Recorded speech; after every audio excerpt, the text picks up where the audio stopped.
Great success. We're live. Heck yeah. Such enthusiasm. Yeah. Not one, Woo-hoo! but Sorry. two I thumbs. was thinking Partially up. Great versus like extraordinary success. You call it a great success, which I guess is fine. But Great success. we achieved standards. Hooray. Hopefully everyone had a good weekend and is having a lovely night. So we're back with some more Veil Breakers. Get back into some sweet D&D 5e, all for, of course, a good cause, International Rescue Committee, right? You can see at the top. Boop. Right there-ish. That got about $410 on our way to our $2,000 goal. So almost a quarter there. yeah, that's good math. 4 quarters means equals $1, and we've got 410 quarter dollar. You know what? I'm going to stop right there because I was going to do a bit and it was going to be terrible. So we'll move on. 1,640 quarters. It's fine. I gotta try and do like a Scott Steiner like crazy percentages thing, and I realized like I don't have the bandwidth to do it, so I'm just not gonna try. But yeah, so fundraising for a good cause, right? International Rescue Committee supports displaced like people throughout the world from Ukraine conflict, Afghan conflict, all sorts of Syria, Lebanon, too many places. yeah, a lot of places worldwide where things are bad and people need whatever aid and assistance that we can leverage. So it's a huge organization to do a lot of stuff. If you have a chance to check out the website and really get in depth into all the different programs. But the bottom line is it goes to people in need, and that's kind of the goal. And people in much less need, but still in need, it helps the players in this game as well by giving them advantage tokens, right? I don't think that's nearly the same, but, it helps the players out as well. I know there's no comparison. But Like, you stub your toe. But it helps the players out to donate as well. So you're helping a good cause, and you're helping the heroes of our adventure try to actually win the day. Right? Got like a little pull up here of 6. Really? That seems like We're a at lot. 6. Yeah, we didn't get to use it a lot last session. We were doing a lot of exposition and talking and story. That's It true. was a lot of fun. Chatty Not a lot of rolling. Yeah. Some guy put a lot of thought into like this That's plot here and had to just like vomit it all out. It was terrible. But this should be a little more combat heavy now that you've got the exposition. So diving kind of Sounds back ominous. Let me spoilers. put the link in the chat for a donation. So there you go. If you want to donate, we'd all appreciate. Right? If you can't donate, it's not in the cards right now. That's fine. Liking the channel, retweeting our stuff, joining the Discord, just getting involved in the community is also helpful and fun because we're just a bunch of nerds who like to hang out and do cool stuff when we can. So, socials with an S. Boom. There they all are. If you want to jump in and follow our nonsense, you'll see that again as we go. So, quick recap. Right? A couple big things came out of last session with these conversations, right? What do y'all feel the biggest takeaway was when you had your conversation with Dusty and Sunshine, the weird cosmic Stardust Elemental and the Inevitable who are hunting Zengi? Not looking at my notes. Oh no! Like, You went it's a pop quiz. You weren't prepared. Yeah. I was trying to share a link on the social media, which I probably should have done earlier. So they're clearly, not supposed clearly to the be. most important part is knowing that they remember Gray, my patron, Mhm. and specifically we then later found out during a conversation with Lady Alora that he tried to stop Zengi, so clearly he's a good guy. Yep. No Weird. notes Nobody there. expected that. Yeah. That was the only He conclusion. died trying Obvious. to stop the big bad. He's clearly good and does not need to be questioned at all for his motives. That seems safe. Yeah. And it wasn't Well, a I mean, surprise not that- to anyone that he had survived. Yeah. Yeah, not that we could question him at all. I think that's up to Bella, really. Definitely got the impression that the bending of rules is apparently more of a thing for at least one of them than and like this desire for humanoid experience is Yeah. a motivator that we didn't really get to explore before. Absolutely. We found out Chantel's motivation, not actually related to our big bad, but related to a big bad. Yes. Mhm. Which is still Yes. tangentially related to our big bad. Maybe. Yeah. We discovered that the testing area that Zangi used was first off awful. A lot of villages were kind of like hamlets and whatever were destroyed, and that was just the testing area. But some kind of divine intervention happened. This mote or beam of light came down from the heavens and seems to still kind of be there, has been decaying over time, but is the divine tier. And if someone went to go and get it, then that might be a good thing. Yeah, hint, hint, nudge, nudge. We found out that Zangi made the Shar Desolation with his test. So that's mildly disturbing. Yeah, responsible for blowing up a large section of Faerun. And then his plan is to make everyone on the planet immortal, which is great. All he has to do is sacrifice 14 million people, give or take. Yeah. You know, round up or down a couple. You know, what's normal without a few million cracked eggs, right? Yeah. So that was a big one, and then the other big thing that Lady Allura covered, that she was a part of this early research with Zangi, right? When he first proposed, basically giving all of the people on the material plane immortality. He wanted to break the life and death cycle and say, like, well, you know, the gods don't have to die, the demons, the celestials, everybody else don't have to die, but we do, and this is BS. And people said, okay, let's try to change this. And he set out to make a device that would let him kind of alter the cosmic structure of the universe and allow people to effectively just become immortal. With the help of Lady Allura, with the help of Dominic Gray, with the help of an artificer named Sarah Lawson. That's right. Who might be probably is connected to the dude that we found in the dungeon. Now, I think that we kind of backed into the whole.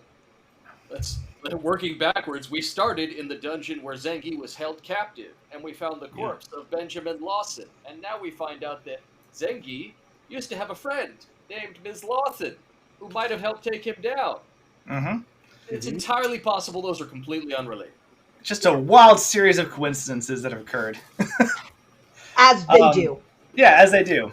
And the last big thing, I love that.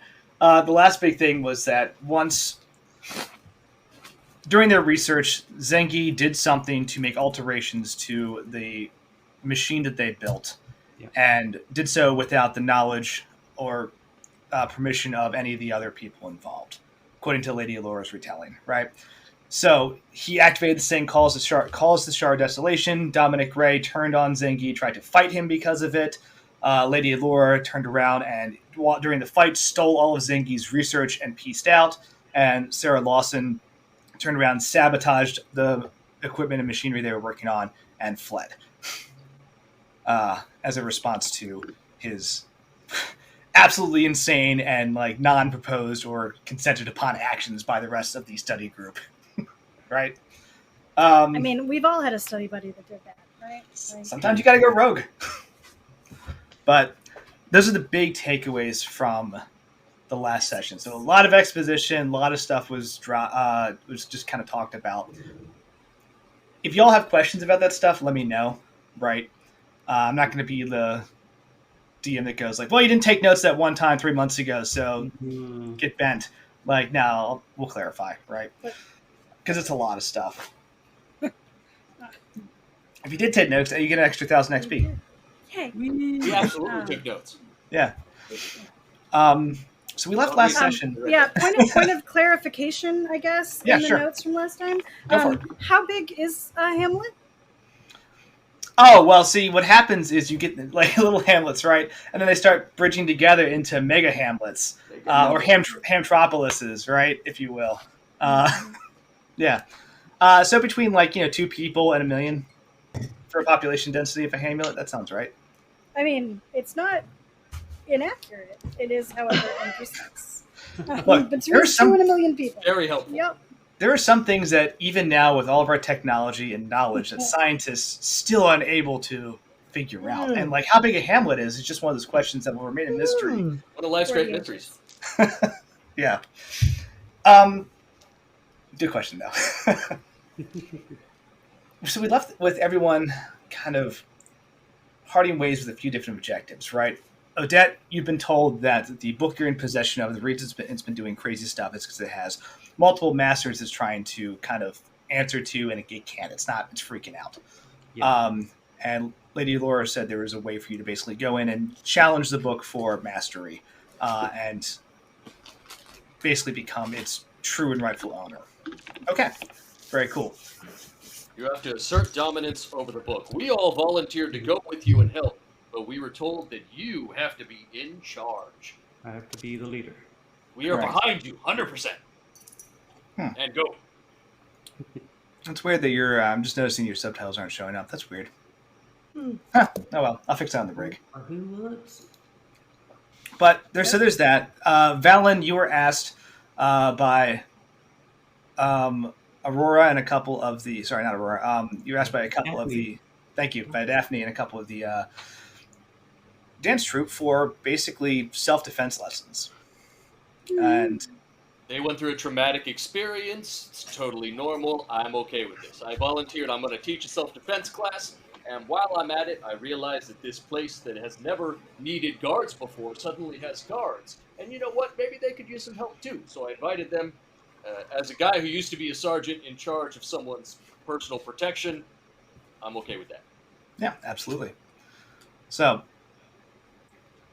the last piece, I guess that's pretty much it, right? So let's open up to what happens next. You all have this conversation with Lady Laura in the keep, and then you move on to do what?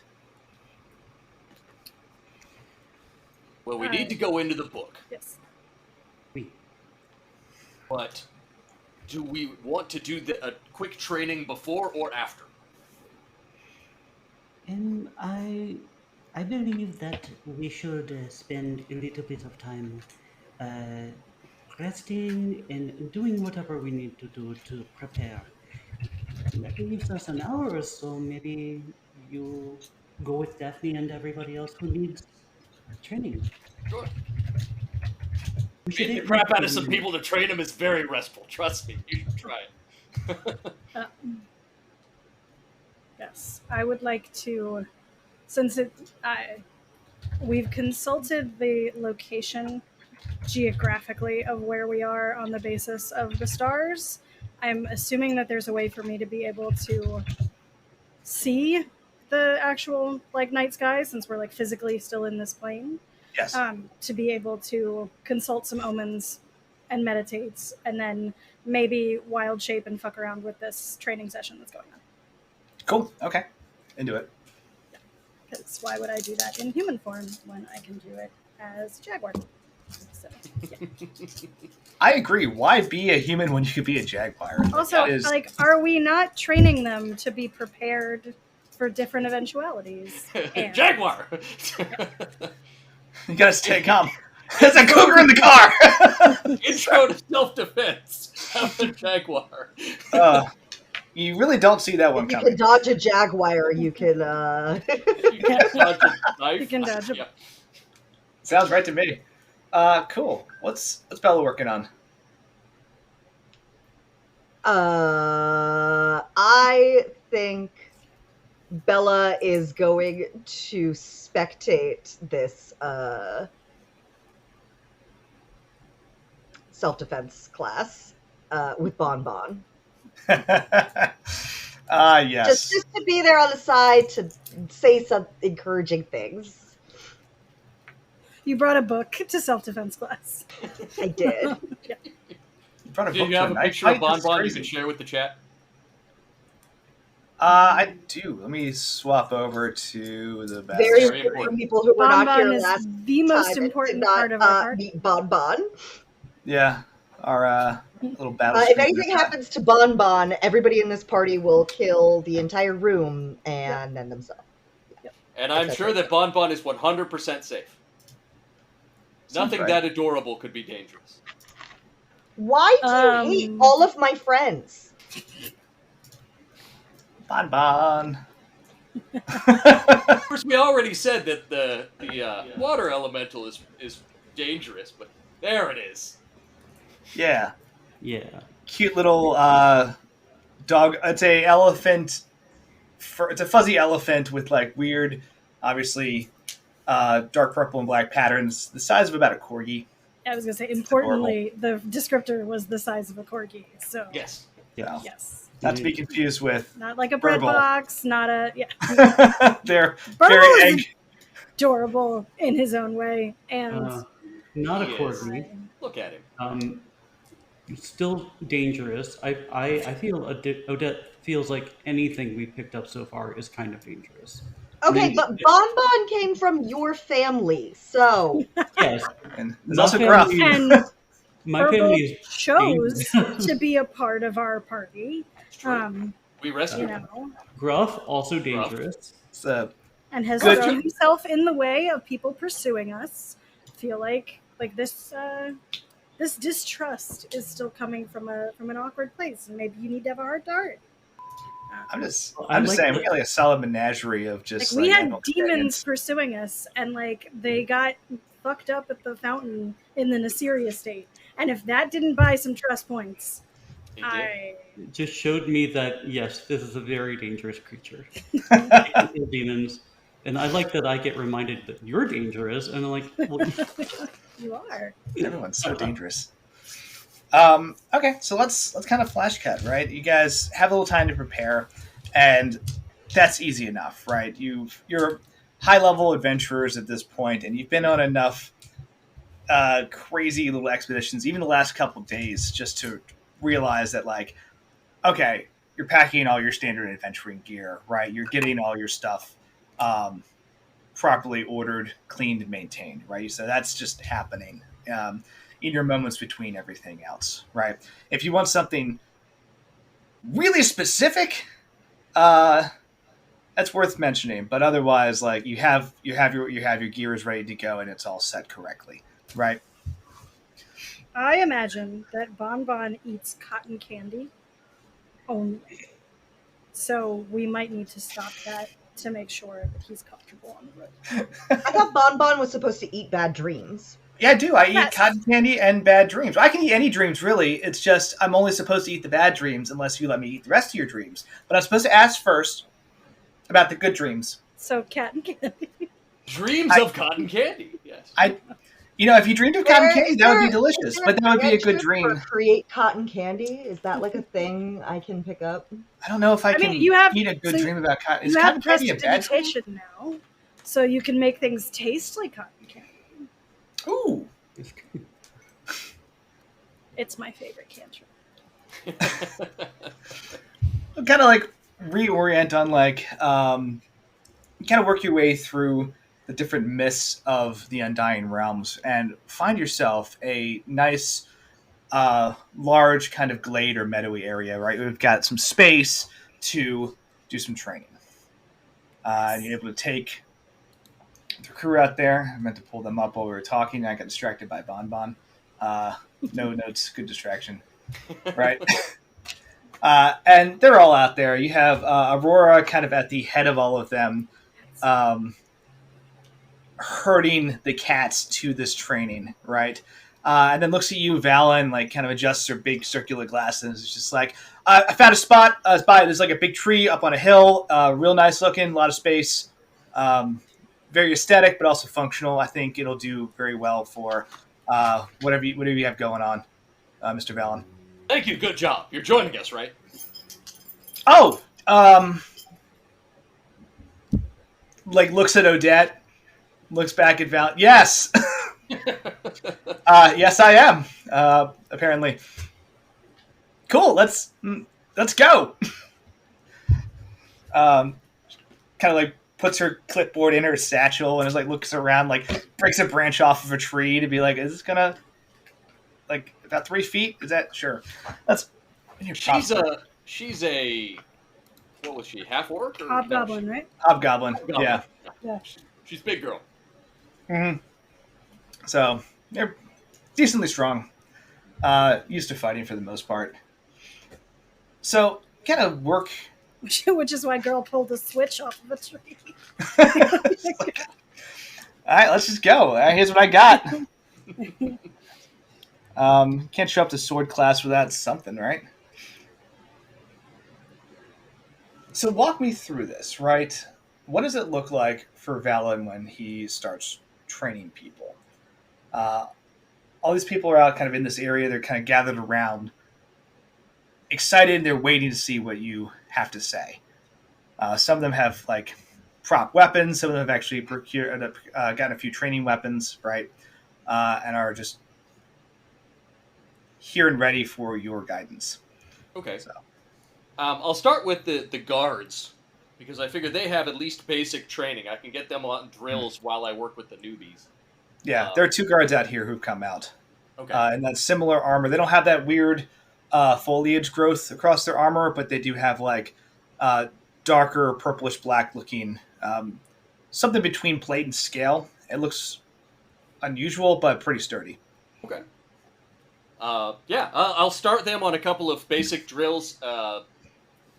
It's all defensive. All of the stuff I'm teaching them is how to defend someone as a bodyguard. How to, you deflect with the shield, you angle downwards so the ricochet doesn't hit somebody, and how to disarm an opponent and take them down. So I'll get them started on a few, and then go help the new folks. Yeah, you get them. You give them a few pointers, and they nod, look at you, nod to each other, and they're like, "Ready? Let's do it." And they just start going at it in basically this very controlled but very clearly strong fighting routine that they are working their way through, using their guidance, the guidance that you gave them to kind of work into other stuff that they already know, and then adding the deflections and adding the movement that you talked about. Awesome. I love the sound of people hitting each other. Yeah, clang, clang, clang. Oof! Oh, my bad. You're good. Keep going. Like, yeah, it's okay. And then I'll go over to the new guys. Tell them to, half of them to break off a stick and pretend it's a weapon, and the other half, I'm going to teach them drills on how to disarm and get away. You're going to disarm, knock down, and get away. That's what I'm teaching you today. And after we've done it a few times, they switch. And that's, I'm going to start with that for like half an hour, just doing the same thing over and over again. Okay. Overall, the group is actually pretty quick to learn. I mean, they're dancers. They're used to physical activity and choreography, which, honestly, half of fighting is choreography, let's be fair. Yeah. Rowan, the actual choreographer, like the Leonin, right? Kind of picturing just like you've all seen Leonins, right? The big like lion face, broad shouldered, like kind of ripped down like chest muscle shirt, comes walking up in like basically just like very like slim dancer type of clothing, like slim shirt, baggy pants, and is like, all right, let's get into it, and like starts taking what you're showing them and turning it into like a choreography routine. Which is not probably what you want. So there's a couple adjustments. I'm like, hey, you got a free flow. You can't just script this stuff. And there's like a little bit back and forth with Flynn, the Air Genasi, right, and Daphne as well. They're both incredibly dexterous and fast people. But they're not doing sword work. They're doing like movement art. And you kind of have to adjust for like, hey, this is a fight. Like the maneuverability is important. Your footwork is critical, but the sword is actually like the main thing. You got to get that up and defend yourself. It's not just about getting the heck out of the way. Like, yeah, I'll make sure that the attackers know that every now and then she'll swing in a different direction. I'll step in every now and then and give them a couple of whacks. Mm-hmm. Aurora just goes ham. Nope, Aurora, nope, they're much smaller than you. She's like very like okay, yep. You want to do what? Yeah, whap, and like you see like some bloody knuckles and like someone that's like getting like oh shit, I'm sorry, and like kind of scales down a bit and then gets back into the next fight and like just ramps up and is ready to go again. Love the enthusiasm. It's good. I love that. A little bit less. She's like, I'll get it. I'll dial it in. I'm gonna switch you over to defense. We're gonna practice defense stuff with you. You can knock people over as much as you want then. But everyone, all in all, everyone seems to be having a good time with this, Good. right? And there's Yeah, a good combination. I don't want them to be like killing themselves. I don't want them to be stressed out. Like, this is fun. Yeah, this is what we're doing this afternoon. Now they're clearly working up a sweat, smiles on their face, right? They seem happy about the training. They seem enthusiastic to be learning, even with the cuts and bruises that are happening. Like it's all value added to them. And then a bunch of times they, make a point to say like, "Hey, thank you for coming out and doing this," right? Because this is huge. And absolutely. We rescued you. I feel a little responsible for your safety at this point, so. As that happens, let me see. There's a thing I need to send you. Oh, geez. This whole Send thing. who? So many pages. I mean, all of you eventually at some point. There we go. That seems like all of it. Yep, that's all of it. As you are training and working through these drills, there's a couple times you pull out your sword, right? And then the last time you kind of pull it out to give a little more direction and guidance, it is actually glowing with an additional level of radiance and power that you hadn't even willed into it before. Because you have that hilt of the Holy Avenger that you can will into either fire or holy light, depending, right? But it just kind of hits an intensity that's new to you. And you feel kind of a surge of almost like pride and purpose as you are teaching these people to defend themselves and fight the good fight, right? That does seem like something he would feel at this point, yes. Absolutely. And, well, I'll send you this, and you can kind of look through it. That's too long. What do you mean it's too long? So I'll send you some pieces of this. This is PG-13 stream, man. Come on now. So, oof. That's quality. It took me a secon. Yeah, I was like, look, oh, I get it. I'm sure it'll fit. Oh, jeez. I have to stop what I'm doing now and do this. All right. Back to it. So we're having fun on the hill. We're just giving each other a few whacks.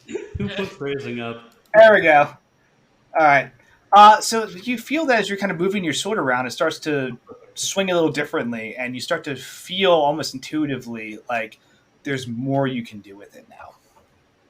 So I sent you a thing in your channel on Discord. Some of it's already stuff we've covered, but that's just the whole thing.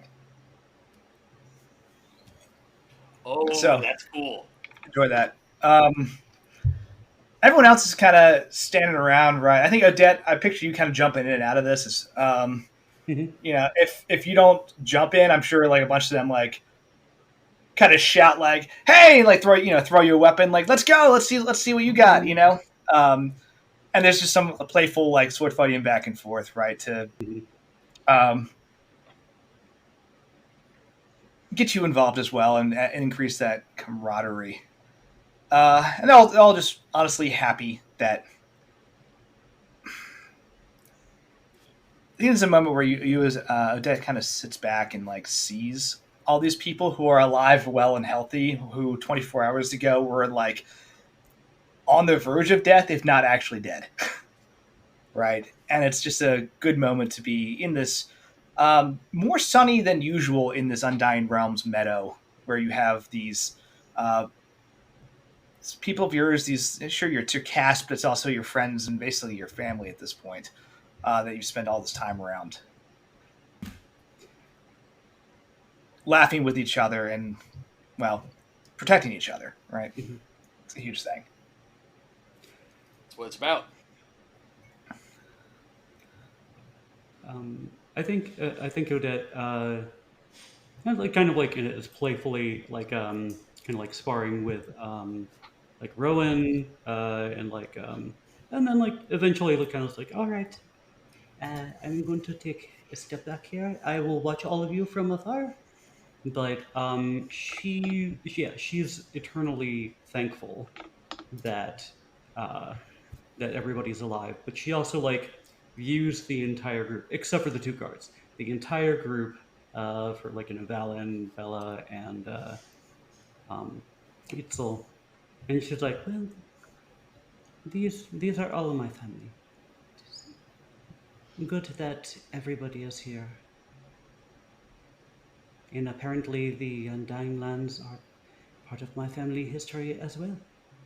And at that point, she just really misses Cole and wishes that he was here as well. But she feels much more heartened by the endeavor they're about to do. Yeah, I think there's a moment where Rowan comes over and like sits down with you and just kind of watches for a minute, Mm-hmm. and then without taking his eyes off the training, says, have you heard from Cole? I noticed he wasn't with you." Yes, Rowan. And she like puts like a small hand on his probably huge paw hand, and she says, "I did want, in all the excitement, I was unable to.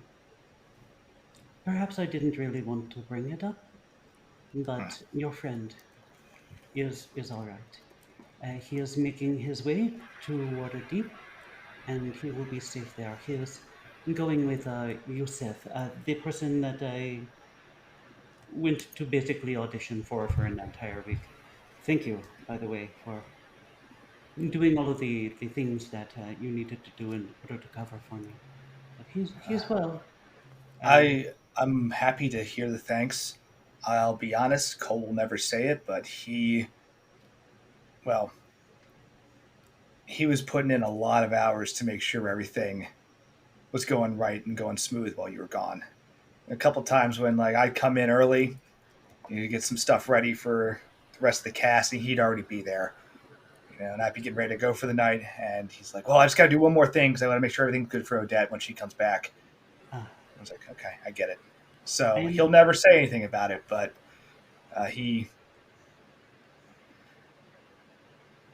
he cares a lot about you and about everything that we do. All right. that means so much to me that you said that, Rowan. I can see that I did not know it, but if anything, it just makes me miss him a little bit more. I feel like he was more built for this kind of thing. And she just like points at like Valen and maybe Itzel kind of like clashing or something like that. I think he. I really wish he were here. I think I would feel a little stronger. Um, but once we do what we need to do here, I think I'm going to see if we can move everybody to Waterdeep and make sure that you all are with Cole because I want him protected too. I might not be able to join right away. Yeah, sounds like a trip to Waterdeep would be perfect. There is an. It will be yes. I have not been to Waterdeep often, but I know that it will at least be safe. Well, Kind of just lets the conversation peter off, mhm. listens, like watches for another minute or two, and then you see Valerie, the halfling, just yell like, "Hey, Rowan, taking a break? Come on, old man, let's go!" He's like, "Excuse me, I have to." Of course. Yes, and like stands up to his like full 6'5" and like lumbers across the field at her, and the two of them start fighting. um, Excellent. Uh, Itzel, as you're kind of up here, taking, jumping in, doing some training, taking some breaks when needed. During one of your breaks, you actually hear some like rustling in the trees behind you. Okay. Well, we will definitely use this opportunity then to, we'll maybe we'll perception check first, but we'll wild shape to hunt the thing. Okay, Whatever it is. Um, very fun. so first I will listen and look and see if I can get a better. But then we're gonna have fun with it. While everybody else is practicing, I will practice my own form. Yeah, So can I roll perception? absolutely. Okay, great. And while you were all play fighting, I was practicing the Jaguar. Exactly. Da, da, da, da, da. And that guy's a 17. 17. Yeah, you kind of turn back and look at the wood line. We talked about this area, right? How it's just warm, but perpetually kind of dim, even in like the brighter places, like just on a really bright, kind of cloudy day. Trees around here have just weird like angles and shapes and colors to them. Not necessarily like just dark and menacing, but like just have strange blue leaves at times, or have like weird like crimson veins that run up them. Not like blood, just like colors. You know, just strange splashes of odd colors in this place for the foliage. And as you look into these trees, like that's kind of what you're observing, right? You just note like a weird like blue leaf tree, a couple clusters of like pink leaf trees, strange like almost dead looking tree with just dark wood, skeletal branches almost, but nothing comes, nothing pops out at you, right? Great. Okay. Well, if a 17 doesn't do it, we will. Yeah, I will. Will wild shape into that jungle cat kind of a shape. I figure that we will let Bella know that I'm like walking off by like obnoxiously like walking past her and like hitting the book with the tail. Of like, I'm going this way. Like, just wanted to let you know, basically. And then we'll head into some trees and see if I can like smell or hear something now that it's a little bit different. Cool. Yeah, you start working your way into the trees. Um, Picture you kind of like kind of pouncing up and trying to get a little more height or vantage point, right? And that's when you hear a voice. One of them just says, "Oh, Maple, you got something in your branches there. That's unusual." And the large blue tree just kind of like shifts a branch towards you, and like goes to just kind of just gently like shoo you out of this like Can I smaller, tell? skinny, pink haired tree. As I say, can I tell which tree said that? The blue tree. Then I will. Oh, then we'll just transfer from the tree that I'm on to the blue tree. Just hop into the blue tree, Yep. and then you just hear, "Oh, Junie, now it's all up on your branches. Let me give you a hand with that." And like the pink leaf tree kind of like starts just kind of carefully like, "Oh, shoo there, go on, like you're not, come on, little fella." We're just gonna bounce back and forth like a ping pong ball, like a yeah. This is Oh, this it's no. it's so fast. Like, and these two trees just kind of like are gently trying to just brush you off without hurting you, and like can't really get a hold of you without like really trying to be aggressive about it. So they're just like, "Oh, shoot." Okay. Does it sound like they're gonna get frustrated at all, or are they just like? No, there's a moment where they're just kind of like, "Well, oh shoot." Like, I guess this is. I mean, this is nature, right? You don't want to see these things around here that often. It's so weird. It's just like it doesn't have any weird wings or weird, spots or something. It looks like I don't know. Too normal. Oh, it can talk. Can you talk about shape? I don't think so, or at Okay. least not normally. No. Okay. Yeah, so they're just like perplexed at this like weird, normal looking jaguar hopping I mean, if around I these can trees. hear them making these sounds, I mean, like obviously it's Sword Coast tropical island nation jaguar, so like but so we'll like hop down between the two trees as they complain that I am basically too normal looking for something to be from the same realm, and kind of like just like tilt the head sideways and like do a little like tail thrashy, like seriously. I'm Oh, I not think weird it's enough bad. for you. Like the two trees kind of like lean over you, like looking down, like, oh yeah, I think we made it mad. Oh hey there, little critter, how's it going? We'll do like a paw to each one, like a low hanging branch, and like boop boop, basically. Oh, you're Um, okay, you're friendly. Yeah, that's we just we saw. What's your deal? I'm gonna make. Yeah. yeah. No, we're just gonna like kind of cock the head to the other side, like deal. Um, the uh, she'll will head out of wild shape then, like kind of shake the like shimmer of it off and look back like my humanoid half elf self, um, with the same like expression and posture. Um, They both kind of like lurch back as you do this. Like, oh, okay. okay, I can still hear you like this. I was worried. Um, the so when you said not weird enough, I no wings or anything, but maybe I can work on that. But Well, all the cats we have around here have scales and such. So, like, it just seemed a little weird that you had fur. So, the blue tree kind of like waves a branch and goes, "Hi, I'm Maple. This is my friend Junie." Um, the little pink branch like waves. so We pleased to just meet you both. we don't usually get a lot of people around here, so it's interesting to see everyone. And they like a branch points out towards the field where people are practicing. And you can see they like clearly like lurk their way up to like the line just to kind of like see what was going on with all this noise. And like, yeah, it looks like they're having a lot of fun out there. Mm-hmm. So Oh, just she didn't take one of your branches though, did she? When she came out.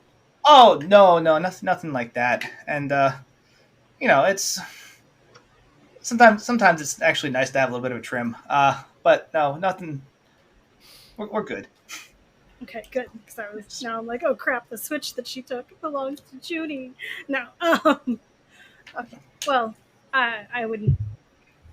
I don't want to assume, but if you would like to say hello, I'm sure they'd like to make your acquaintance as well.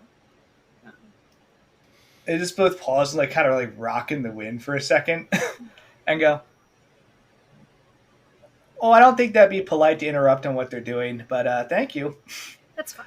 We just kind of like to kind of mind our own, but like just See what's going on in the neighborhood. Yeah. yeah. June is like we're being a couple nosy Nellies. I understand, but it's just nice to see people doing something fun and to hear people laughing out there.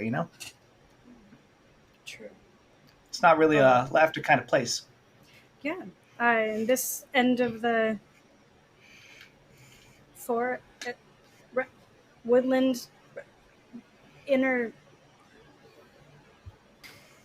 I'm like not exactly sure what to call. Are you close to any of the gates that open to other planes? Oh, we try not to go over there. It's you know, it's a spooky feel for sure. No, not good for the leaves. Makes them fall out way too quick. Junie spent too much time over there, and she was just well, all the pink fell out. Um, the if you'd like, uh, would it is it beneficial if you have some good quality light, perhaps on just around? Uh no, this is actually pretty nice. It's just the right combination. Obviously, a little brighter would be nicer, but we get it. We understand where we are. Um, Because Itzel will go into story form then. Oh! Let off a little bit of her like radiant starlight that way. Be like, just was wondering if I could help. Yeah, the rest of you just see like Itzel over in the wood line, just go, like start radiating this bright light. And these two trees just kind of like swaying almost away from her at first, and then like immediately like leaning into this. And you kind of get this feeling like the branches come out like when you have cold hands over a bonfire, and they're like, "Oh, this is great," and just like enjoying the warmth of the light that's coming off of you. I'm sure Yeah. she's fine. It's like, oh, that's not the weirdest thing that's happened here. But Yeah. yeah, the two. I would be curious to know, I guess, what's it like in your neighborhood? What else have you seen over the course of these past maybe years? Um, I don't know how. When you measure growing seasons of time, so Oh, they roll and let's see, roll an investigator or persuade. okay. Which of those am I decent at? Either one? Not really. All right. Well, and you said investigate and insight. Oh, okay. Yes. That's not going to matter. That's a 5. Yeah.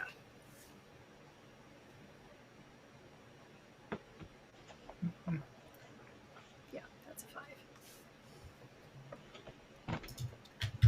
5. Okay. So there's like a moment where they just kind of like look at each other again. You can kind of see like faces in these trees now. They're really hard to make out, but like the bark kind of moves around a bit. But like it looks like they're getting a little more comfortable talking to you. The faces just kind of like look at each other, look back at you, and they go, "No, it's pretty nice around here, you know. Like I said, there's sometimes that area close to the Shadowfell's a little spooky. Yeah." And then Junie interrupts and goes, "It feels like it's been getting bigger recently. It does, doesn't it? It feels like it's just kind of getting a little more, there's like less of the, I don't want to say good forest, but the not spooky forest. We don't like blight very much. It's not good for us. It just feels like it's been, well, not to trouble you with tree troubles, but that's where we've been." Well, I asked. And no, like I don't imagine blight is great for many types of life. Hmm. But they continue to kind of talk back and forth with you, right, about just nature, trees, sunlight, different colors of foliage and leaves, and like why it's important that like this version of blue versus this version of blue like has a cool aesthetic, and like just all sorts of like tree facts, and we'll just politely Excellent. converse with you over just very fun nature things that treants care about, right? And are just happy to have a person to talk to who gets it. But for the rest of the time, just remain pretty polite and pretty surface level. Okay. But are happy to talk to you as long as you're happy to just hang out with them. There's a lot of back and oh, don't you know, like, oh, sorry, I don't want to be not polite, and they're very nice tree people. Awesome. Yeah, if they're so they've noticed an increase in size of the gate to the Shadowfell and blight specifically. Okay, but they're not like, oh yeah, in the past 75 years specifically, or like okay, they're not gonna like give me the tree gossip about like I don't know who's carved their names in whose bark or. Oh, they'll definitely talk about that. Okay. Like that's all good tree gossip. Yeah. Okay.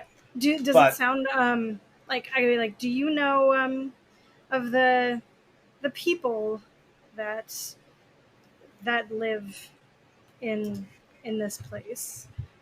Do you see a lot of? You said that they don't really come very far, but are you acquainted with any of the denizens here? I mean, several of them look like they have a plantness to their self or armor. Might be a familiarity. Oh yeah, we see Sir Osborne all the time, just out walking in the woods. Nice guy. He never cuts down any trees or anything, so that's cool. But yeah, he just walks around. Sometimes he talks to himself. There's you know, he has like cool lights come off of him. Not fire. Fire would be bad, but like just fun little lights and sparkles. It's fun to watch. He looked very fey to us, didn't he? It's hard to tell because he's in that full armor, covered in like all that foliage, right? But definitely gave you some vibes of someone with a oath type bond to the world around him. Kind of a game recognized game, but not quite the same as you. But nobody's had any real like follow up with him. He's just been kind of lurking. And he did not come out to train or to watch. No.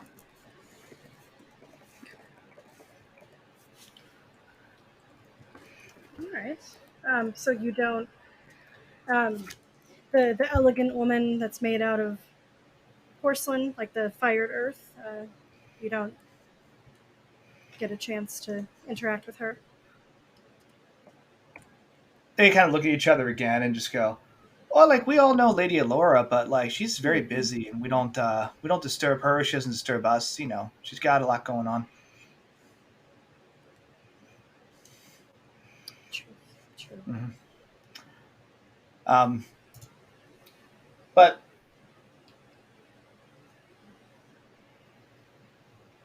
yeah, they kind of just will regurgitate most. Like if you know, same thing with Lady Ursa. They'll mention her and seeing her kind of like out and about, but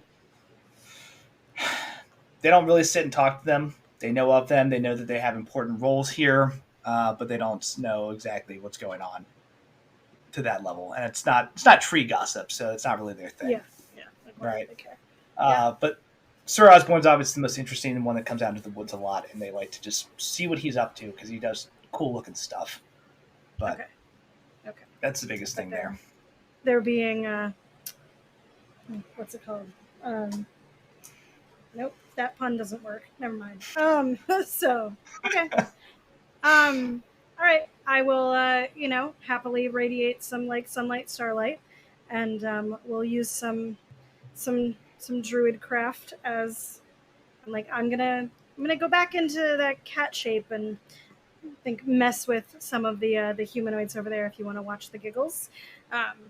But it's been lovely talking with you, and I'm going to create like a little like blanket of flowers that comes up each of their trunks a little, so it gives them like a little fanciness to have.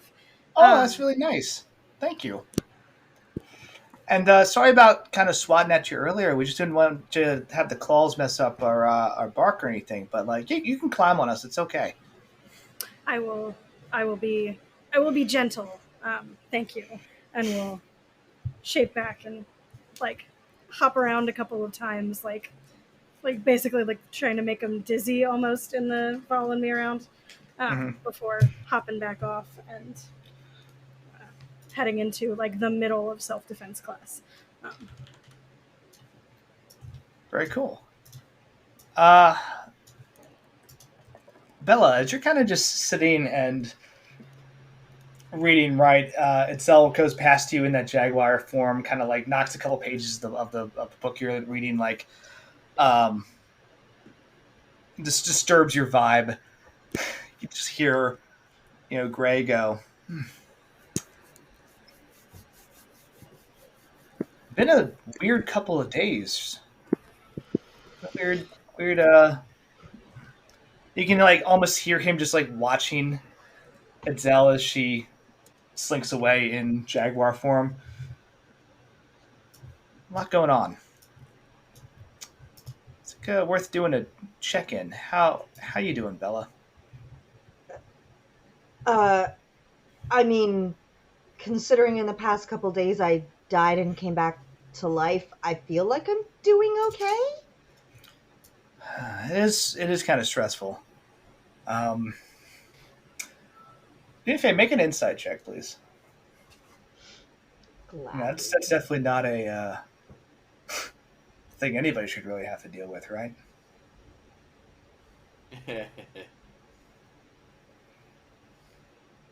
Yes.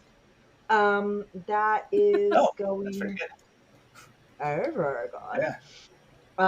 That is going to be a 22.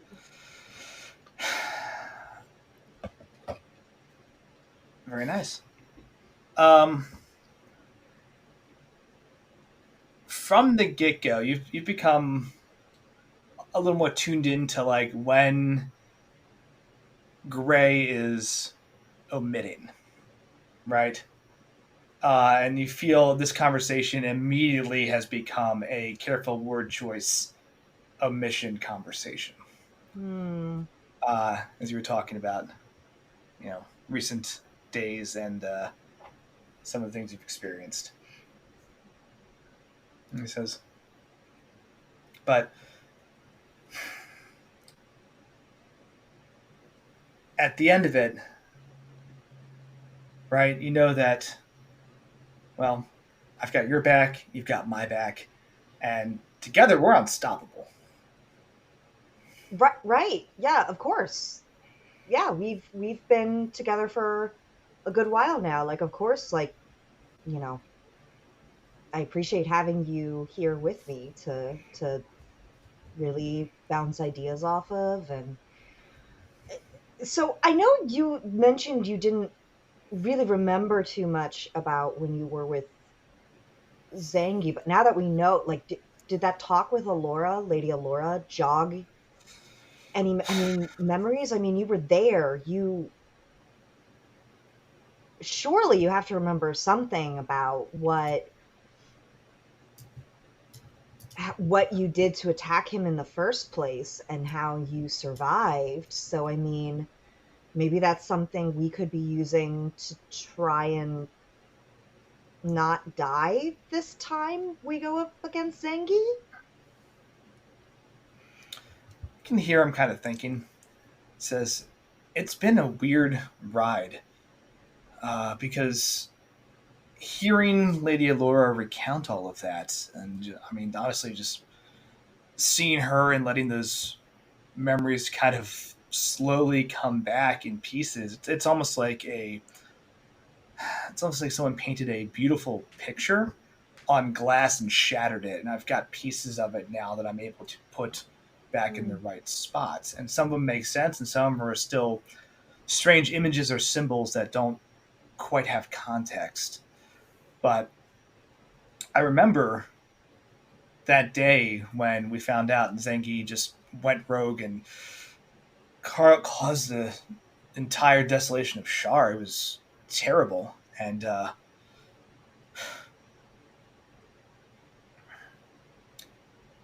didn't really have a plan. Mm. I just knew that whatever he was about to do, or whatever he had in his mind, like he clearly lied to all of us, and my only thought was maybe I could stop him before he becomes even more powerful, or before he's able to solidify whatever insane thing he's thought up. And Sure. clearly, I was wrong. By that point, he'd already consolidated so much power that uh, threw my biggest punch at him, if you will, and probably hurt him, but didn't stop him. And you don't remember what it was that you did or happened that meant you survived like this instead of like dying?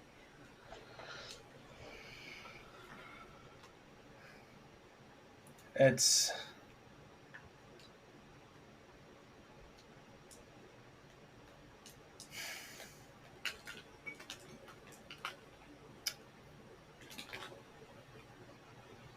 Can I be honest with you? Of course, always. Aren't we always honest with one another? Yeah, absolutely.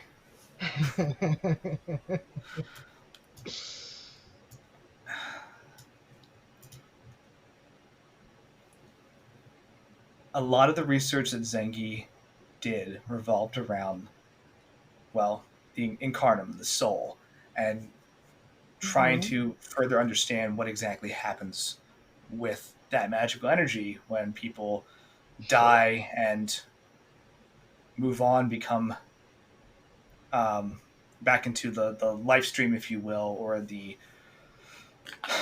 power of the world. And one of the theories Zengi had early on was for a temporary type of, I guess, measure, right? If someone were to die preemptively or in an unforeseen manner, one could try to keep that person's incarnum available in the event they were able to repair their body and bring them back. This is research kind of built upon what you already see the church do in cases of extreme power of miracles and resurrection, right? But with needing the actual body, you need the incarnum of that person as well. You need that actual life force. And without both, you just have, well, either potential energy or an empty vessel. Gotcha. Okay. And the ability to store incarnum was something that Zengi spent a lot of time thinking about. And your pennant kind of glows a little bit, and he says, so I had to improvise. Because I wasn't quite ready to be done with, well, life, and definitely not going to go out allowing someone like Zengi to do what he did without any type of, well, repercussions.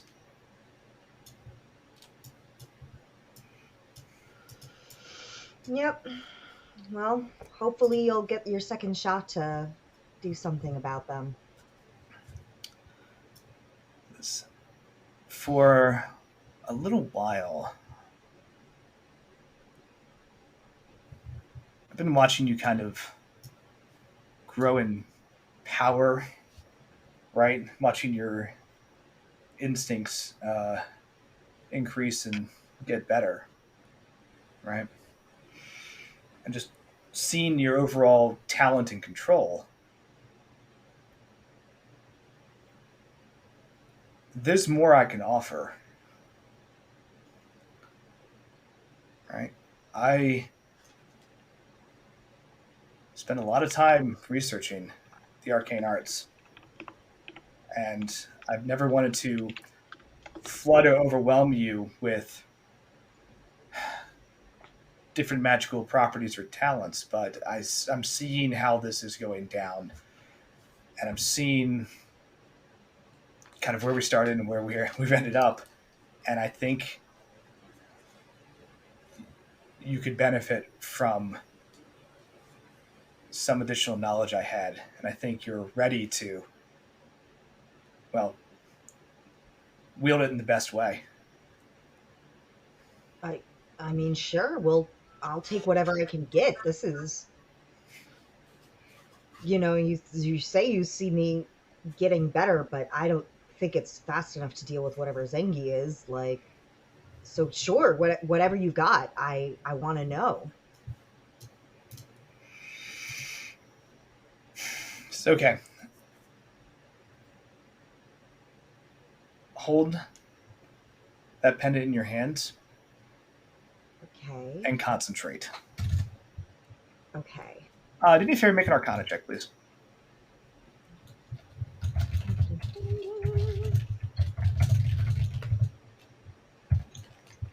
Don't you dare! Don't you dare!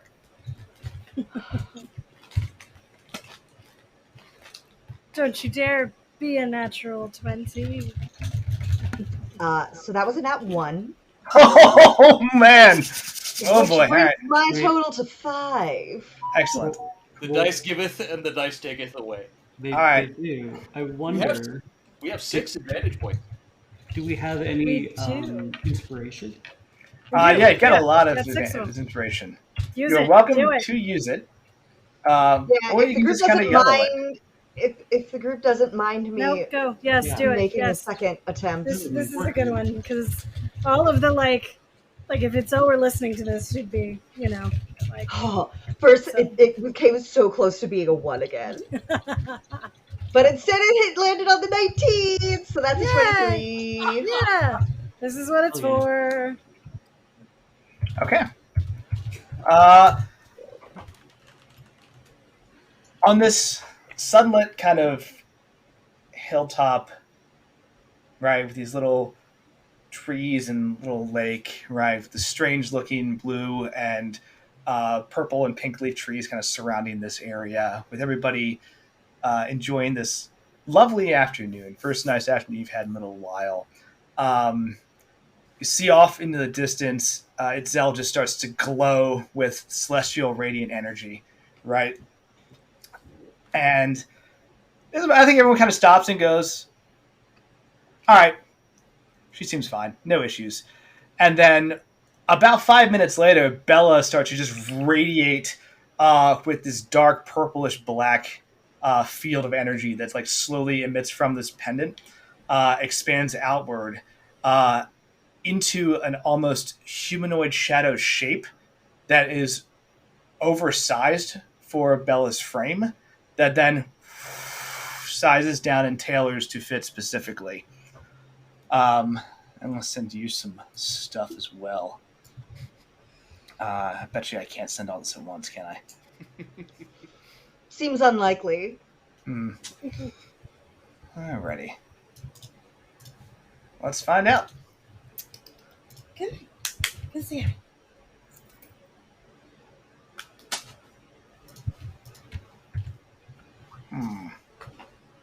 Nope. All right. We'll send you some stuff real quick. In the meantime, what is going through Bella's head while this is occurring?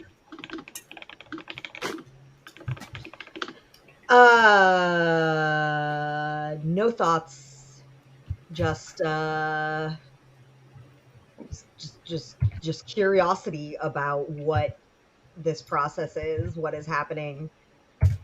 If Gray is going to actually explain what's going on. We're always honest with each other, Bella. Why would you even Always. think that's a thing? Forever. Best of So. friends. Yeah, best of friends. He's always so helpful.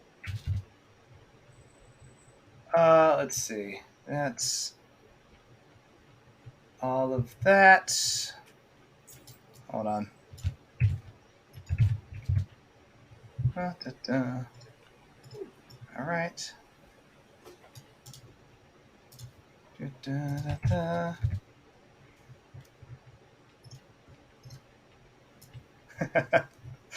There is a lot in here, apparently.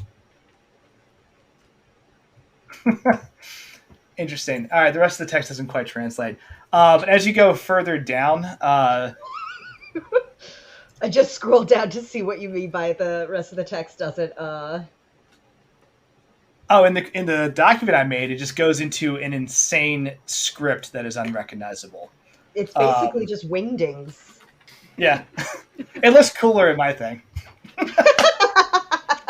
But as you're kind of looking through all of that, that's kind of where there's more information. It just goes into some like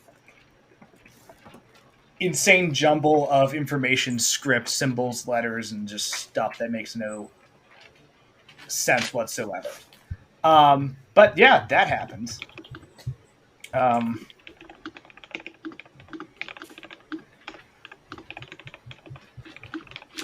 As this, like I said, that exterior shadow outline fits perfectly over you, Bella.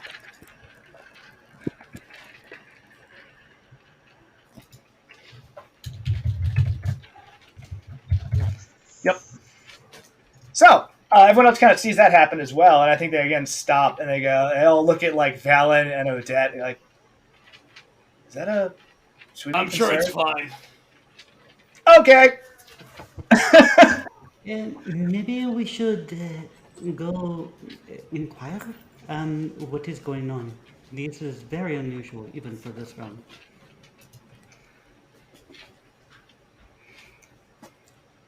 Odette gets up and starts walking over.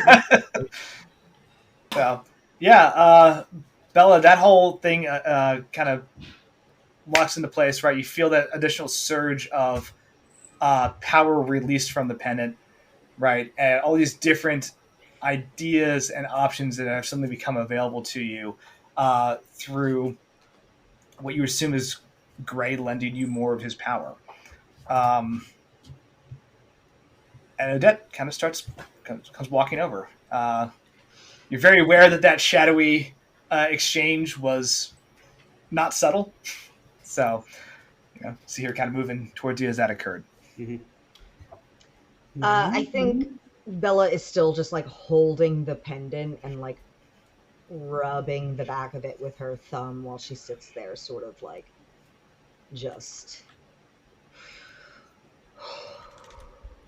The last thing, Odette, you see as you come walking up to Bella, all the shadow piece has gone away, but she blinks for a quick second. Her eyes are just like that, just black night shadow, and then blinks back to Bella's normal eyes as everything else resets. Odette gets within like maybe 10 feet and then just slows down and starts just approaching cautiously. Bella, honey, what was that? Oh, everything's fine. Gray was just trying to be helpful. He gave me he powered up his pendant, so I can tap in to it. I think is what happened Well, to cast spells. Odette is like kind of like gives you like a side eye. Like does she seem to be telling the truth?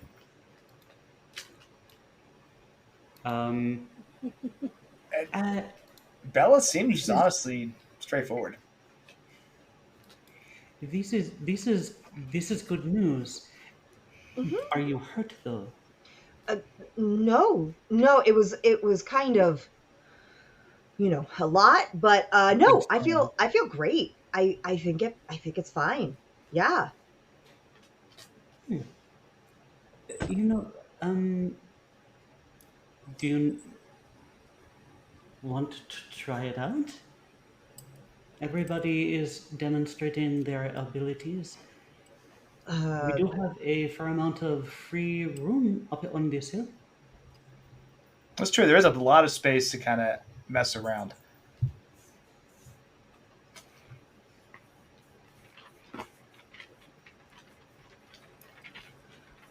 yeah. You know what? Let's try something.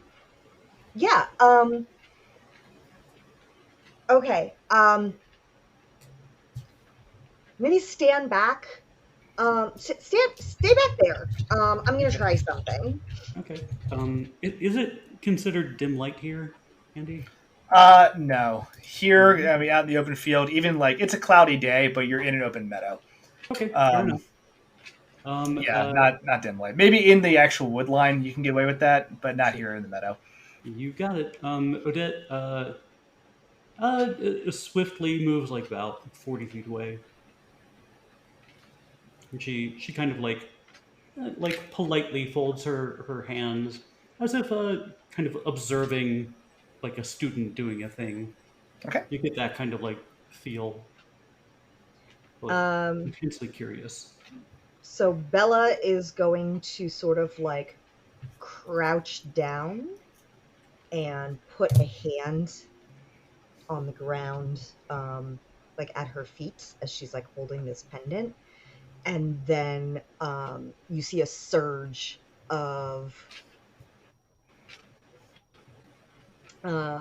like that same sort of like black purple light sort of like glow within her hand. And then her other hand that's touching the ground, a circle, roughly um, 10 feet in each direction around her, of just starts to all of the like grass and vegetation just sort of starts to crumple, and like these dark tendrils just almost like dust that forms as they like crumble and wither, and then just sort of blows into the center where Bella is, and sort of like does a bit of a like whirl around her feet before resting as like these little like black tendrils sort of seep into her. Because Hell she yeah. casted Wither and Bloom. Oh yeah. The entire 10-foot radius around Bella is just like blighted and blackened as this like all the foliage just dies. Um, do you actually use the second half of the spell? Like, do you redirect healing towards anybody? I imagine for this one she was just sort of like sucking it into her. So Oh heck yeah! because I don't think anybody needs healing right now. Like we've all been No. like resting. Nobody's really hurt. So it's purely flavor for this one. Okay. So I think she just sort of sucked it in. Yeah, you actually see Bella is like flush with basically life force or energy, right? Like the same way you see like you've been around those people who just have that aura of like intense motivation, like, all right, guys, let's get it, let's get this bread or whatever. Like, there's that moment of just like intensive motivational vitality that just surrounds Bella as this is cast. Bella cast girl boss. Odette's like violet eyes flutter, just like aghast at the immense amount of power that Bella wields. And like when then she looks at the ground and looks even more surprised. Gives it a beat and then like, is it safe to come nearby you? Oh, yes, that's it. Although I don't think that was the strongest thing I can do with the pendant. I didn't want to push it too far since it's new, but and I think I can like do a little bit every day. Can't only so much before he can recharge it, I think. So I that was see. just one of the smaller things I can do with it, I think. Yeah. You hear Gray say, "Yeah, power is an ebb and flow. It takes time to reset, but it will always be refilled. Give it enough time to rest." Odette, like while you're explaining this, like is slowly kind of like slinking over toward you, like Dancer's Grace, and Just- just kind of, like not skipping or anything like that, but like moving fluidly over to you, and then just like reaches down to touch what's left of the grass. it did. Will it ever grow back? Do you think? It as you get to touch it, I believe the description says, yeah, it like crumbles to like ash in your hand. There's gonna be like a 10-foot radius, just like bare spot of dirt. That's just gonna be here. Eventually, it could probably regrow. Right. Yeah. I was like Itzel kind of bounds over in still in wild shape, and like recognizing the like sort of flavor of this or the taste of this particular move. So she's gonna like put a paw in the dirt and then like flop over next to the circle and do the like cat thing where they're like basically they're like rubbing around in catnip almost. Like, I know what this is. But Odette says, "This is immensely powerful. I'm a little jealous, to be honest. But what is the price that you pay? What does Greg get out of it?" He gets a second chance to defeat Zengi. It is very romantic in its own little way. You're good to give him a second chance. This is also. Oh man, this is super important. You rolled like a 20 what on your insight? It was decent. It was pretty good. It was 22 on the insight. Okay. It's been it's been a short amount of time for Bella, it's been longer for us, right? This is not the first time you've heard someone use the phrase. Not the first time you've heard someone refer to uh, your instincts and your ability to trust or You use are them. a sick son of a. Gonna kill that dog. So, oh heck, He's the we just bad got a sub. guy. You. Hell yeah! All right, thank you, Fire Sign, for the sub. Heck yeah, that is awesome. So Thank you. much appreciated. Victory indeed. So, and of course, it gets Brendan Lee Mulligan up on the screen yelling at me, which always makes me happy. So, but yeah, so that also is a piece of insight for you as well. Rad. Okay. I did have sort of another question I was going to ask Ray, but not if Odette is here now. I'll save it for another time. Cool. Odette says, we should collaborate sometime. Perhaps I could teach you something if you teach me something. Oh, sure. That would be great. I hope you don't mean dancing, though. I'm not very graceful. Yeah, I don't dance, like, at all. No?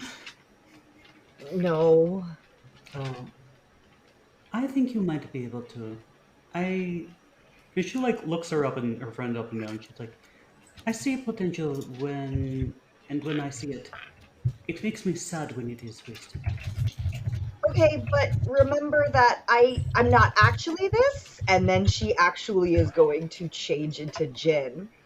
And the thing is with shapeshifting is the clothes don't change. So it's almost like she shrinks a little bit and the robes like are oversized as if like it's a little kid wearing their parents' clothes for a minute, and she's just sort of like, shock of white hair, extremely pale white skin, black eyes with like a white bit of a circle on the outside of them, and a very almost like pixie-esque like vibe to her, but in these like the very ornate robes that Bella was wearing that like fit, were nicely tailored, are now just sort of like baggy and oversized on her, and she's just like, because this is actually I don't have that elven grace thing at all, so Real quick, Odette, can you make a perception check when that shift absolutely. happens? Might not be that great, folks. That's an 11. It's not terrible. Cool. Yeah. Bella changes. Odette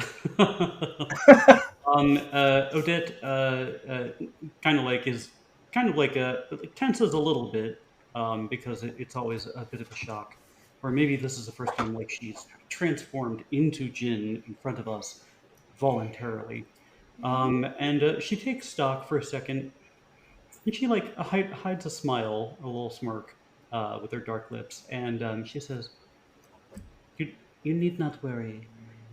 Now that you are smaller, you're actually a lot better because now people can pick you up and you can actually get a little bit more height.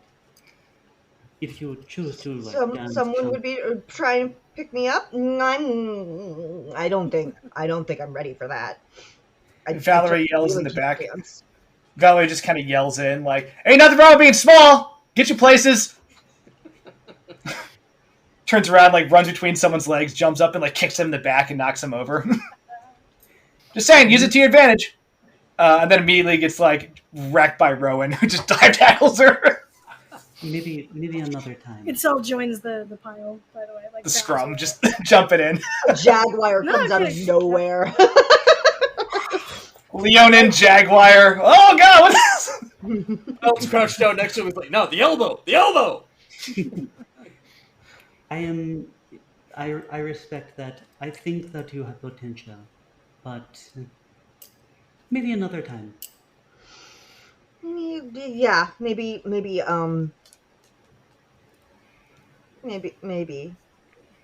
I'm just seeing that our powers, they seem related to the darker aspects of the world.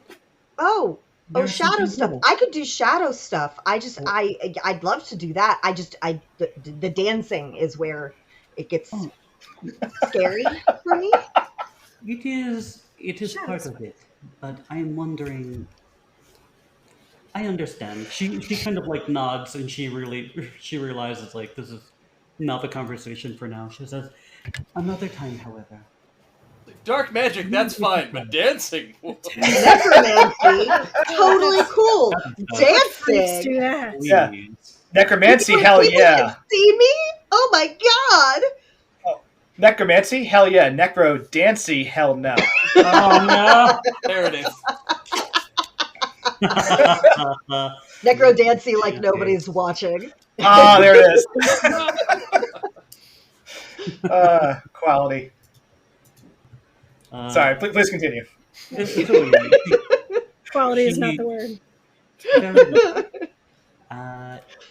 Another time, however, let us talk and let us demonstrate our abilities to each other, and maybe we will find a crux uh, of some sort.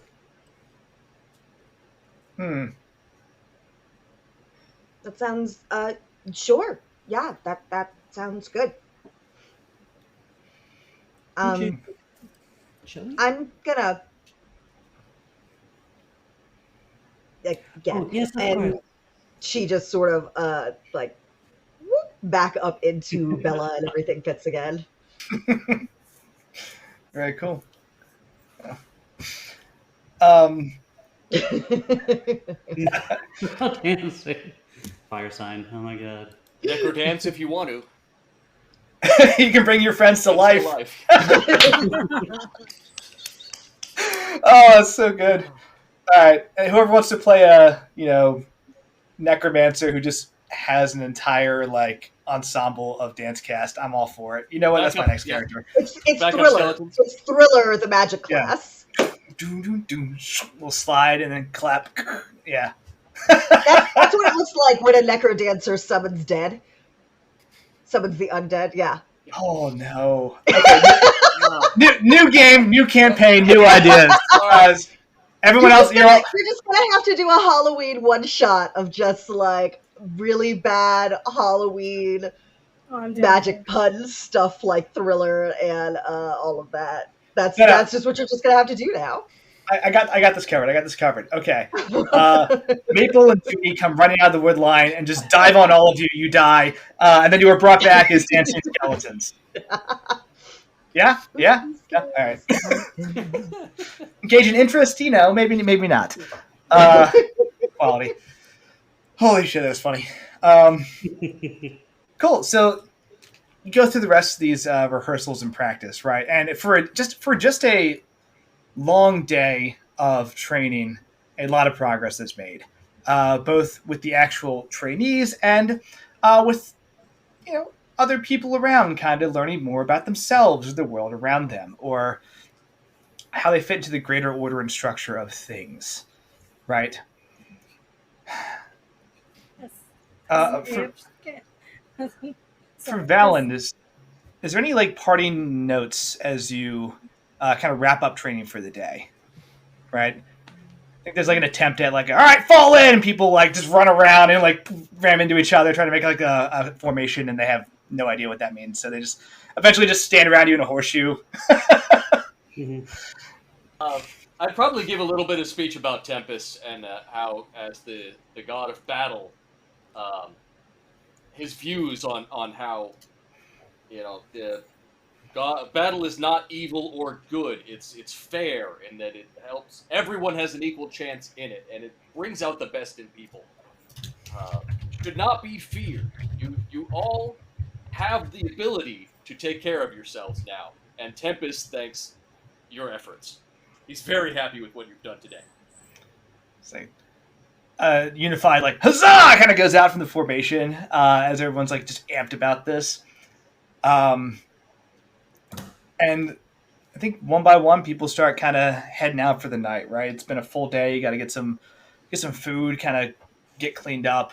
Some people linger and kind of chat. Some people are still hanging out practicing, but people start to disperse, and you all have important stuff to prep for. Aurora comes running up to Odette and just says, "All right." She's got like a big black eye and a big old smile. She says, like, "All right, so while you're gone, here's the schedule I have," and like has like a literal like hour by hour blocked out thing for, okay, this is training for swords, this is training for dancing, this is training for swords while dancing, this is, like, get a break here, this is training for dancing with swords, which is different than swords while dancing. It's kind of a breakdown. Rowan and I kind of went over that different piece, but point is, I got them scheduled for they're back on their usual 12 on 12 off. Thank you.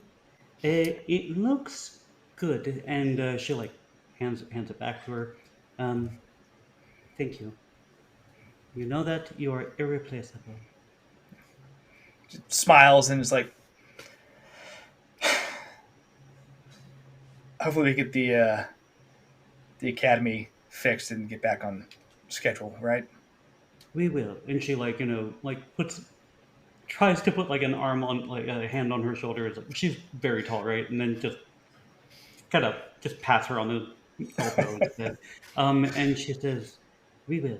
And I already told Rowan that as soon as I am done with my business here, I'm going to try to get all of you to Waterdeep. You can reconvene with Cole. He is safe, and you will all be together. We will at we will form some kind of plan to get all of the other dancers out of this city, but for now, it is important that you are safe. Gives you a thumbs up and just says, "All right, hell yeah, just let me know what you need, boss. I got it covered." And then proceeds to just head off and um, continue on with her. Yeah, heads off to do more admin stuff. Valen, as you're heading out to, Daphne does kind of walk with you kind of down that path back towards your rooms in that area of the realm, and she says, "Hey, seriously, thank you for putting this together today. It meant a lot, right? I know we were laughing and goofing around, but like people also feel a lot better about everything that's happened, and just want to make sure that you hear it from me. I asked you to do it, and you went well above and beyond anything I could have imagined. So, thank you." I'm glad that it went well, and I thank you because this afternoon I needed this. This was such a stress reliever, and it feels good to help people. And for the people that didn't watch last time, Daphne is one of the people that we saved from the ghosts that were trying to eat souls at the Dancing Academy. When we got here, Daphne was thanking me and was talking about how when she was almost dead, she had a vision of me and brought back to life. Um, and she was thanking me because of this. And it's sure I feel good. I saved you. Yeah, whatever.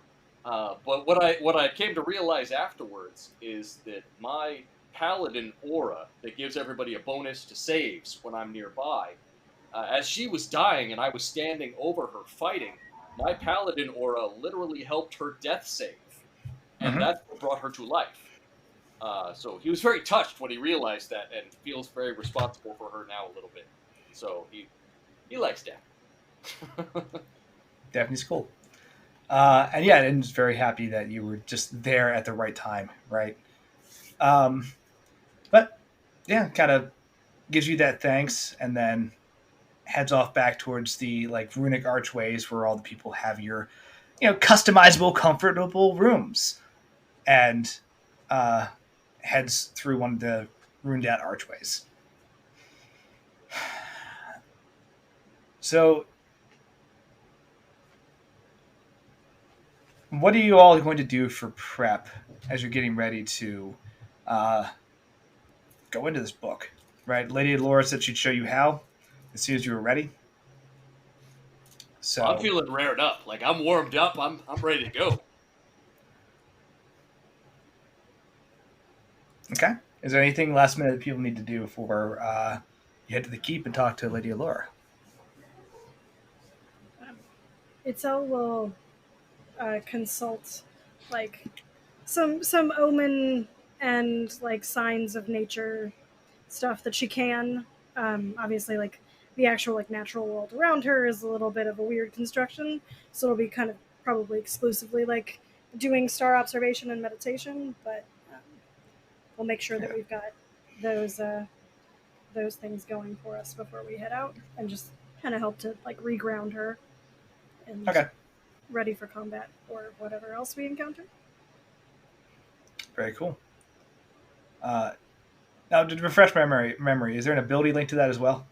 I'm thinking specifically if she has the wheel and woe. Okay, check. So that the ability to do that means that I have to actually like reconsult prophecies. So Gotcha. So you meditate on that for a little bit. You've had. I'm basically counting. This is going to do some wibbly wobbly nonsense, but I'm counting today as a long rest. Like, yeah, technically you have not rested in the traditional sense, but like you've been in a place where you were safe, you were around friends, you had ample access to food and water and resources, right? And generally did both good physical and mental things for yourselves, right? So it also means you don't have to be like, let me go take a nap so I can get back like a spell slot and a wild shape so we can go do this thing, right? Yeah, you've had a day to rest and be ready, right? So with that, anything else? So you're kind of getting packed, getting your stuff together, all meeting up to head towards the keep, right? Make sure to have a nice lunch. Yeah, absolutely. Odette does like go to her room, gather her stuff. She says a prayer to Alistrae, and then like kind of looks like eyes the book like ominously, and just kind of wraps it in some cloth or something like that, and then picks it up and bids the room farewell. Okay. You head back towards the keep. Like I said, the only real, I don't say normal, but mundane place in this Undying Realms, right? It looks and structured like normal, boring architecture that you would see in any major city. Very familiar. It's your American highway exit. Just like, yes, this all looks the same, and we're comfortable here. This is good. Before you get into the Undying Realms and all the weirdness that is out there, you've gotten pretty used to at this point, right? In there is Lady Allura and Lady Ursa and Sir Osborne. Kind of been prepped and ready for you, right? Lady Allura has moved some of the stuff around and is now set it up so that one of the large tables can, hold something like a book that she's got cleared space for. Sir Osborne is at the door as you come to enter. He opens the door for you and gives you like a slight formal bow and gestures you all inside. Closes the door behind you, and with a unmistakable and definitive sound, locks it. And doesn't stand in front of the door, like stands off to the side, but it resumes a neutral guard stance. Right. And Lady Ursa is up,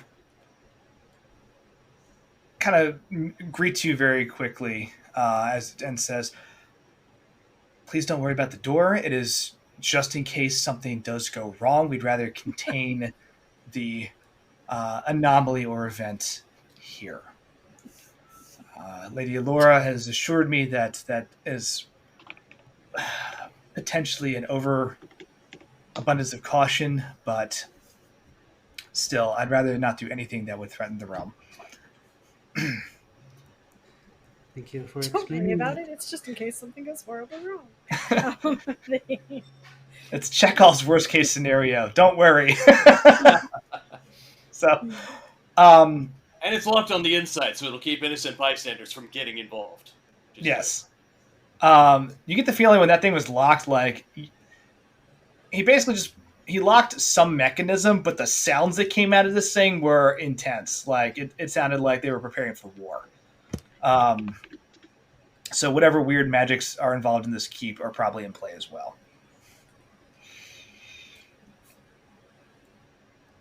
Lady Ursa gestures over towards the side of the room and says, "If you haven't already, there are food, water, and provisions for you to take with you. Um, I'll let Lady Laura talk about the environment, but Itzel, do you have a second? I'd like to talk to you, if you don't mind." She's gonna like reach a hand out and grab like a nibble that's like able to just be like, and kind of be like, okay, like, like just in case I don't get a chance to come back to this, like, oh, It's like, sure, just like piling some stuff off on a plate, like, yeah. Shrimp is for everybody, right? Say, you just told us that there were snacks, and then you told me to talk. Okay. So yeah, she'll come along, but whatever like little like pastry thing is now halfway devoured. Yep. Absolutely. I just kind of stepped off to like the side of the room, right? And this you don't go very far. You can still see everybody like 30 some feet away. So I It's can just cast longing glances at the tea or whatever over there. yeah, Okay. you can see them like breaking into the tea. You can see that like there's some sort of unseen servant moving around, just like pouring stuff out and handing out platters and like putting coasters under drinks and everything like that. There's still pancakes. Okay. You glance over and Valen tosses you a muffin. They bring out a birthday cake. They start cutting up slices. Like everyone gets a slice except for you, and you're like, no! Like it's enraging. But Lady Ursa says, "I know we haven't had a chance to talk much since you got here. It's been a lot, and you said something when you first arrived that I thought was worth addressing with you. You asked if I was a mantle." Oh well, or Yeah, good spot. I asked if there were mantles here. Yes. Well, I took that personally now. Yeah. I wasn't sure if it was merely a coincidence that you bore some resemblance to, a certain Dusty, or if it was all in a connection that wasn't actually there, that I was just extrapolating. I meant no offense. No, none taken. I am not any type of mantle or wielder of power in a traditional sense. I am more what you would call a guardian or a custodian of some type of potential. And through my guidance and meditation, have been told to bestow a gift upon you. Thank you for the muffins. The muffins are just part of the gift. They're really, really intense muffins. God.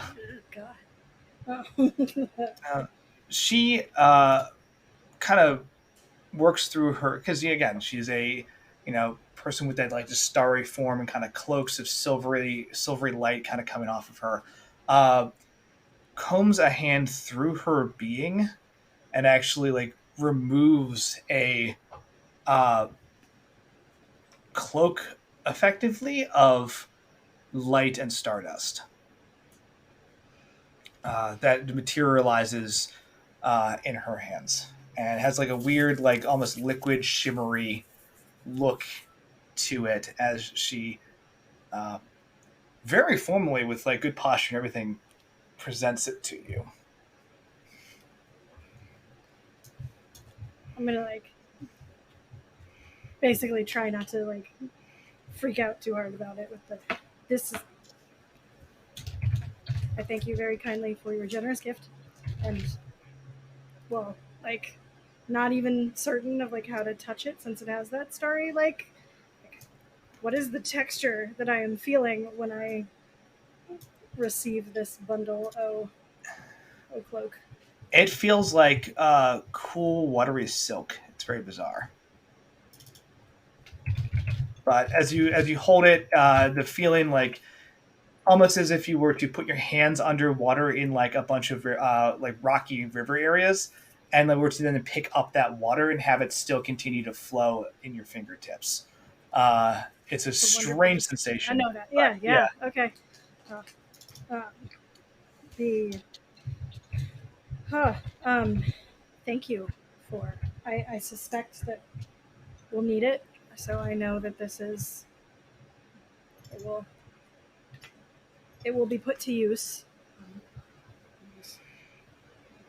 she she nods and says, "Try it on."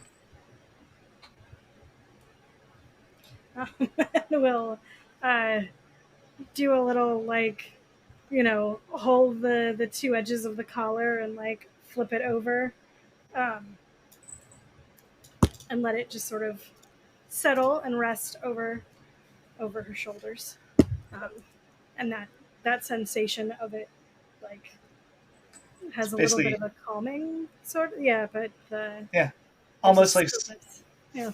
it's like almost like standing under a very low volume waterfall. Just where's that water, right? Um, We'll pay and thousands of dollars for this in their showers. Okay. Yes.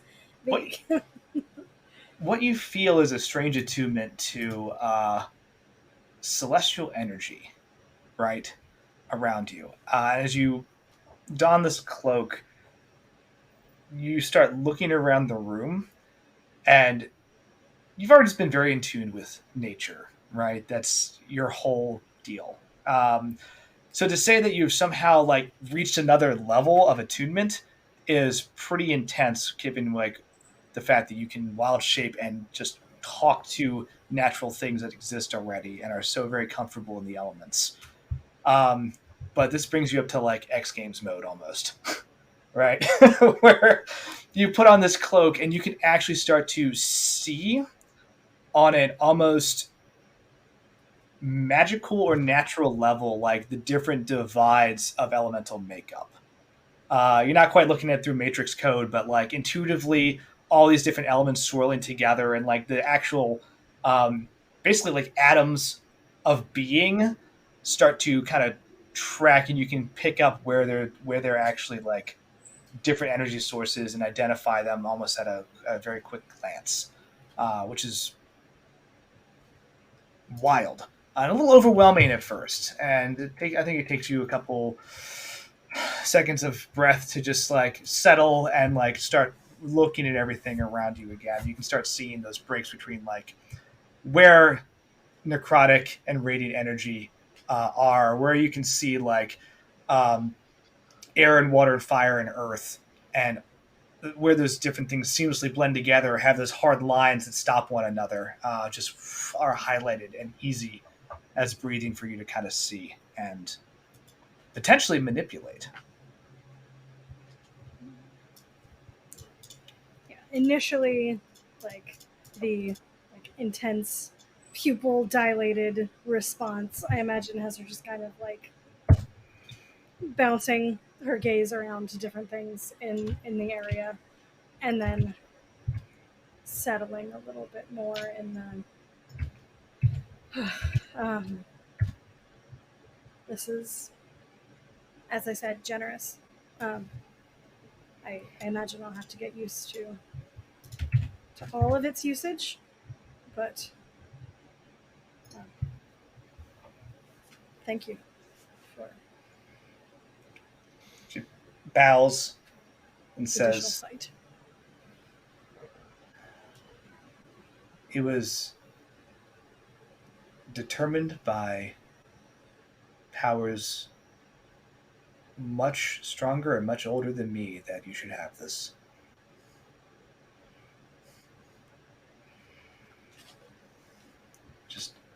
and just stands there awkwardly as this formal ceremony has ended, and she just pauses and like it looks at the cloak on you. Now go away. There are also muffins. Yes, thank So you. And now, I'll like good luck. bow and like, all right, got it. Yeah, we're done here. Okay. The um, uh, just kind of like sidle back over to make sure I get some of the tea before it's gone. Cool. Yes. Um, as the rest of you are kind of gathering around, Lady Laura gestures towards Odette to bring the book forward. She's created a small magical circle on this desk.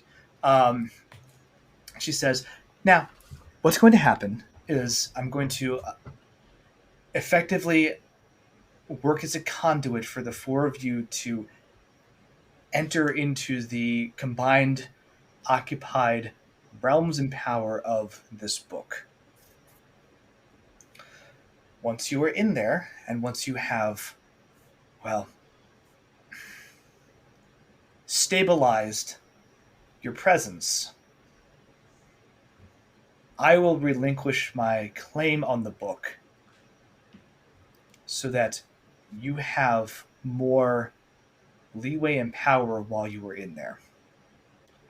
Will that not create more friction between myself and Zengi? It will, but it will be the only source of friction. I see. I prefer not to have multiple things potentially affecting your attempt here. So, when the time is right, I will be able to do that. Now, I wanted to give you one thing before you go. And she hands you a scroll. Um, she says, there are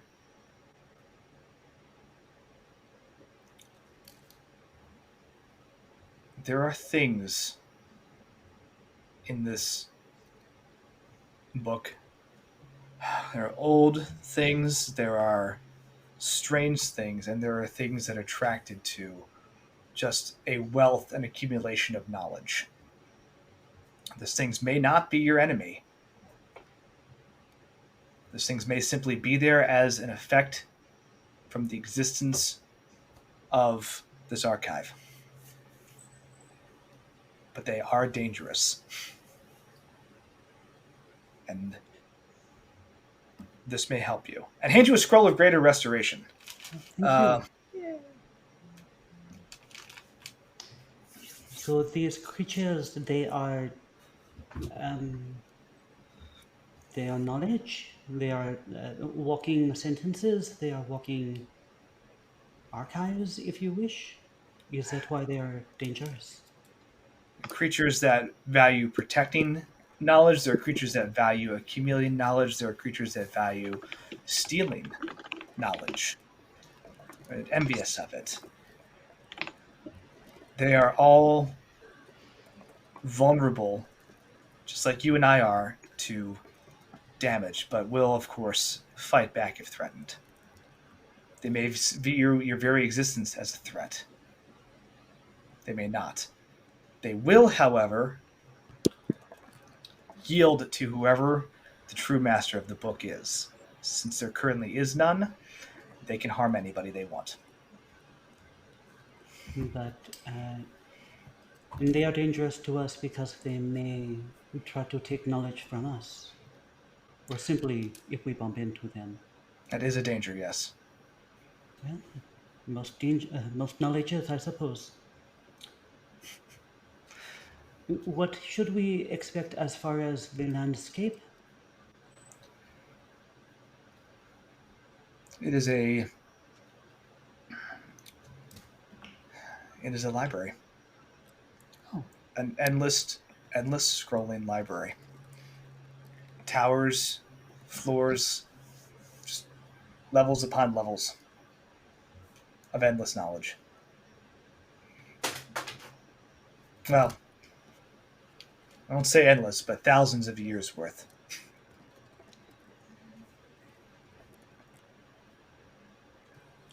and once we are in there, I will have, I'm assuming, a sense of where to go to challenge the book for supremacy. She nods. We'll have to listen to your Ringtone. spring down. Follow the ringtone. Yes. Do-do-do-do-do. So just put your Find My MacGuffin app on and just go. Says, no, just trust what you see. Trust yourself. Thank you. I wish to give you something more specific. However, this is not a concrete place. So what I experienced and what I recall may not be your experience at all. And I do not want to give you information to cause you to expect something that, well, will not occur. So be prepared for... You have done so much for us already, Lady Alara. I cannot thank you enough. And if this will help us restore, well, I do not want to say gain revenge, but at least put to peace the souls that were taken in order to give Zengi his power, it will be enough. If this is a tool that will help that, then this will be enough. Speaking of tools that will help, she gestures towards 4 golden goblets that have been poured out with a strange bluish white, almost ethereal mist-like liquid inside of them, and says,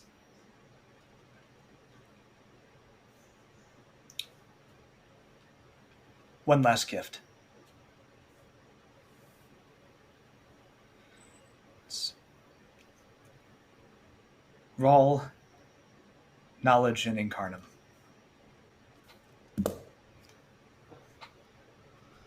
Cool. I saw this scene in Big Trouble in Little China. I don't know what you're referring to. What? How dare?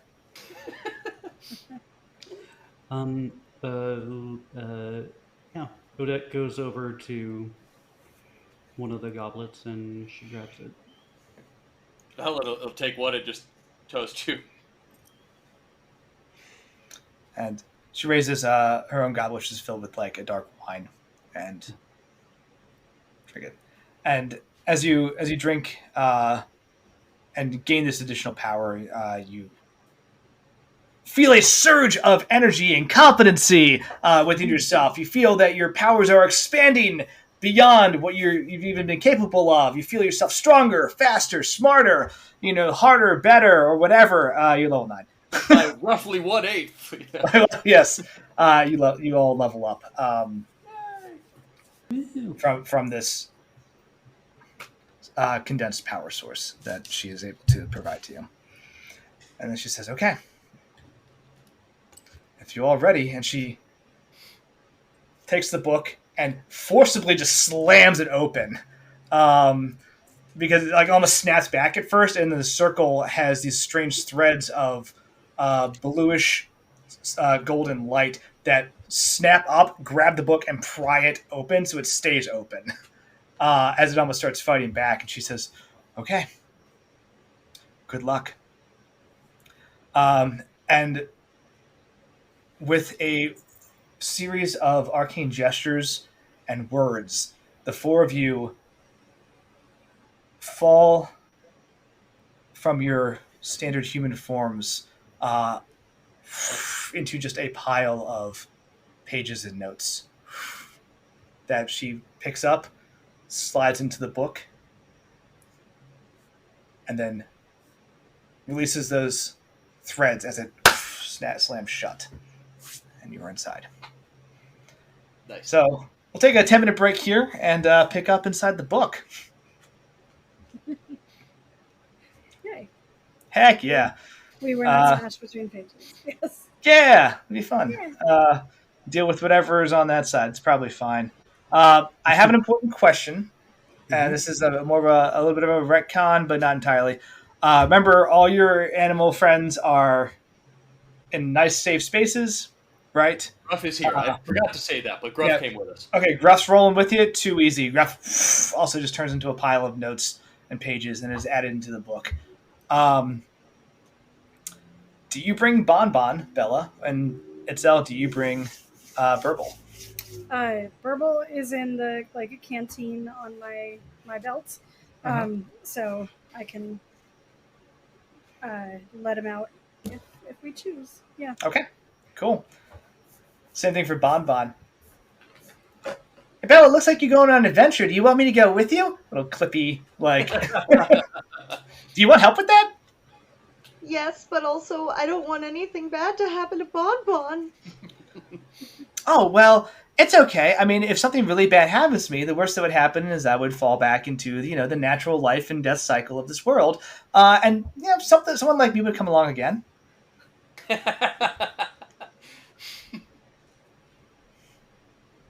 I mean, it wouldn't be exactly me, but,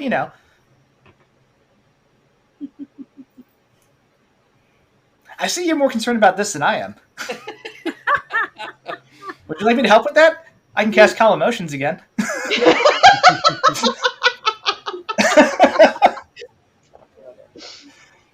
But yeah, it's your call if you want to bring Bonbon or not. I will think about it during our 10-minute break. Okay, fair enough. So we'll take 10 minutes. We'll come right back to it and probably get into some combat, I guess. That seems like the right thing. Who knows? Could be chill. Anyway. Just a book. It's just a book. Whatever harm ever No harm ever came from reading a book. Right? Well, all right, so we'll be back in 10 minutes. Don't go anywhere.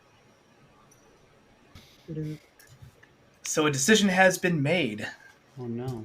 Bonbon will, in fact, be left behind. With Lady Laura. It's just not safe where we're going, Bonbon. Mm-hmm. I don't want anything to happen to you. No, I understand. See, I actually excel Fine, at that being... happens to the rest of these guys, but not you, Bonbon. Excuse me? It's okay.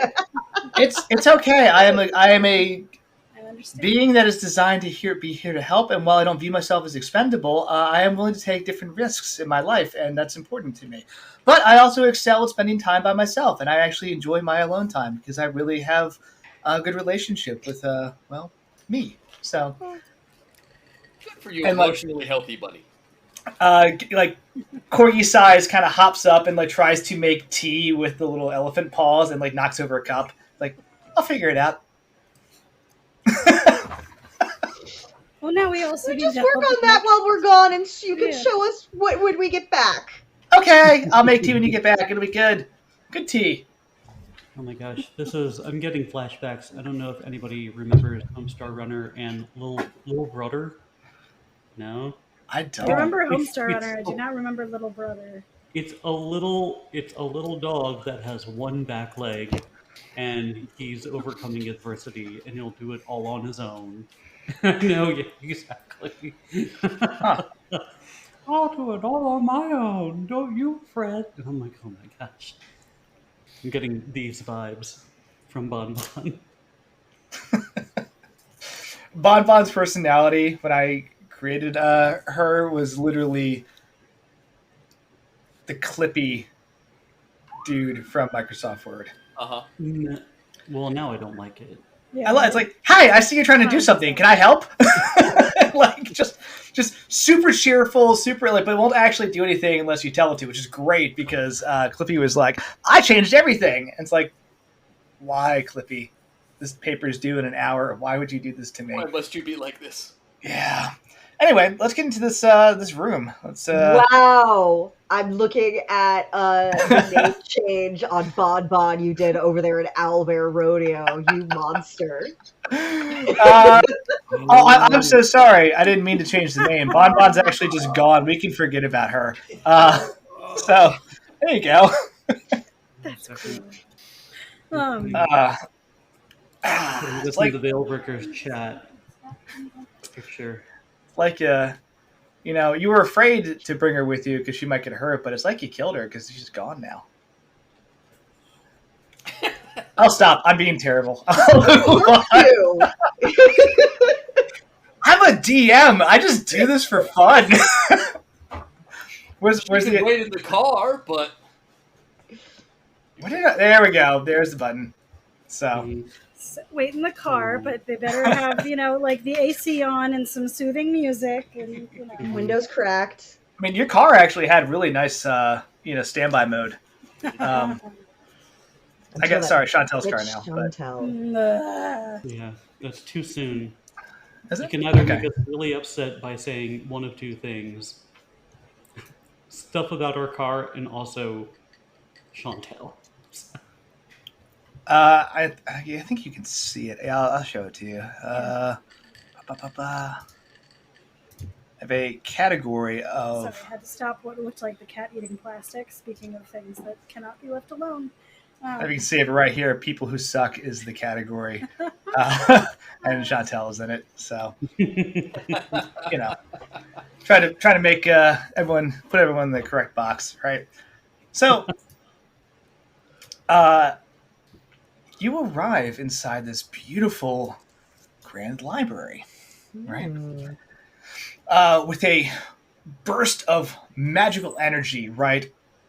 You all vortex in a swirl of papers, right? As you were thrown into little notebooks and pages, right? And from this little center area, just come flying out in a page master, just storm of. I was gonna say thank you. 100%.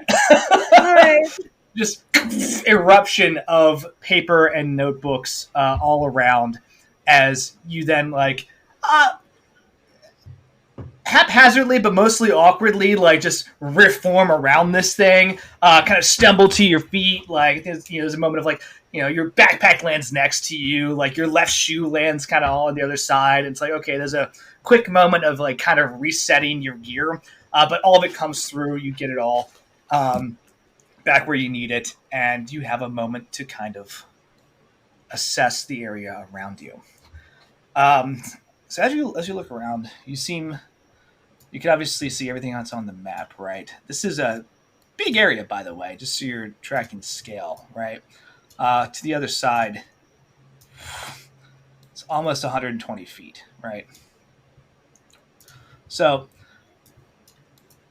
everyone that is not Odette looks around, and they see these large marble statues and these just towering cases of books going just must be 100 feet off the ceiling, right? These small little braziers you kind of see around here, glowing with what look like light, not fire. Itzel, you can immediately identify that this is a radiant, non-flammable source. Makes sense. Right. Books. Well thought out. Then looking just further down, you see there's two doors to your left and right close by, and then there is a far door at the far end of this hallway. Odette, you pop in as well, and while everyone else is gathering up everything, shadow just falls across this place immediately, and consumes you and your entire vision.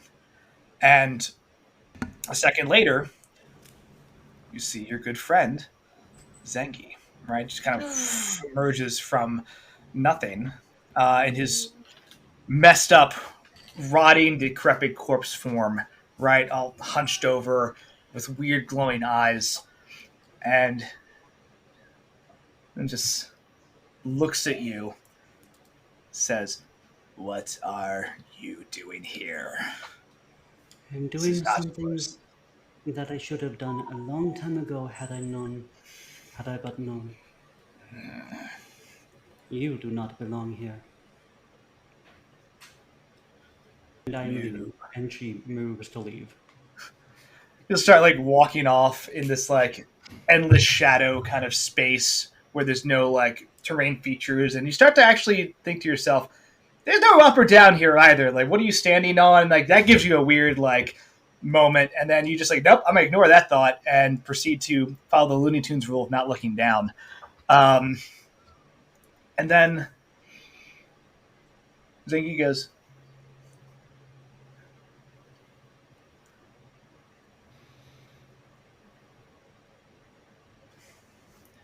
"You need to stop and give up your claim to this book. I understand that Lady Alora probably filled your head with all sorts of nonsense, but Nonsense, is it? it's not my fault she was too weak to do what was necessary to liberate all of the world. Yes, but she was strong enough to deny you the knowledge to do it. She's We are we are figuring out your mystery,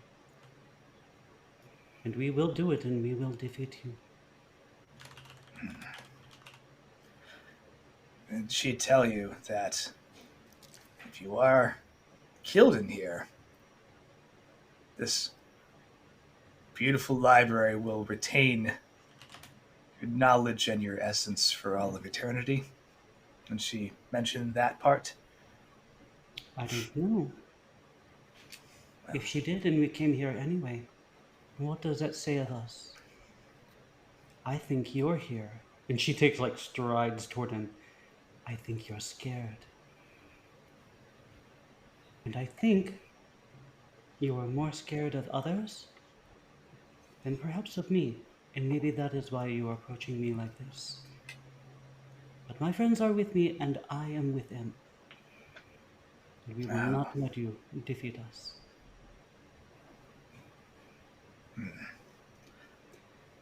I have seen this in my students. It's quite pathetic.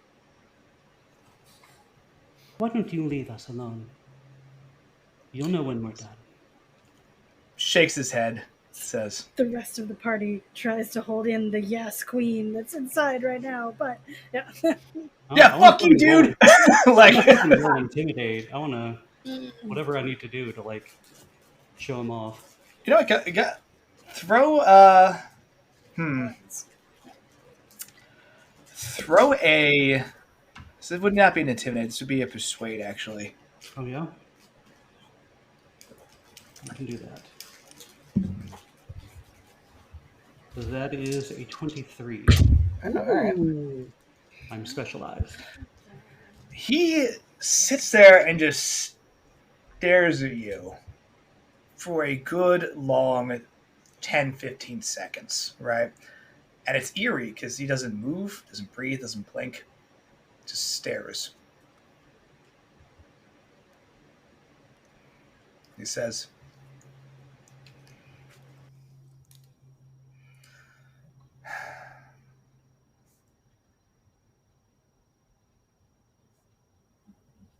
"I don't want. I'm not your enemy here. If No, anything, I want to help you." And he actually looks sad for a second and says,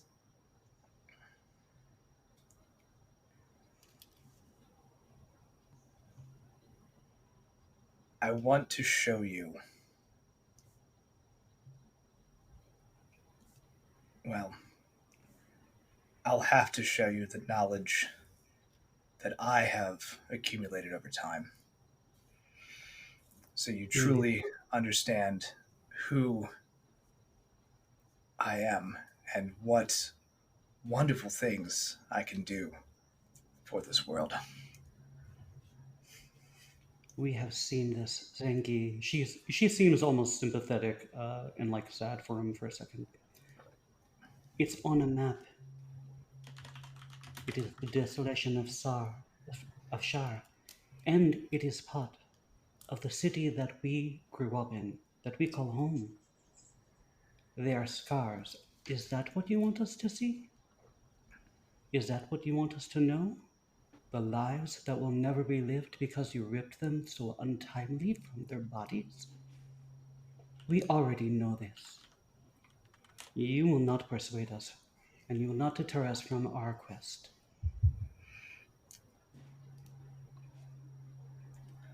Very well.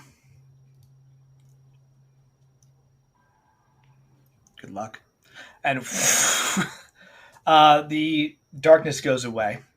And you kind of see like Bella putting on her shoe and like Valen grabbing his backpack as you blip in about a half second later.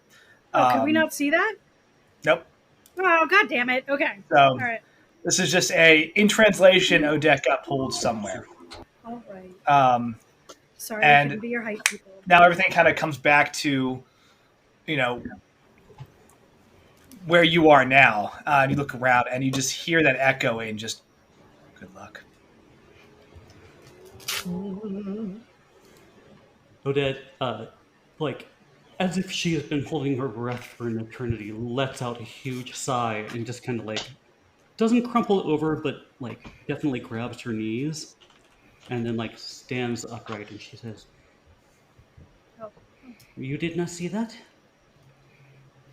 found your other shoe. See Is what? it- I think you're.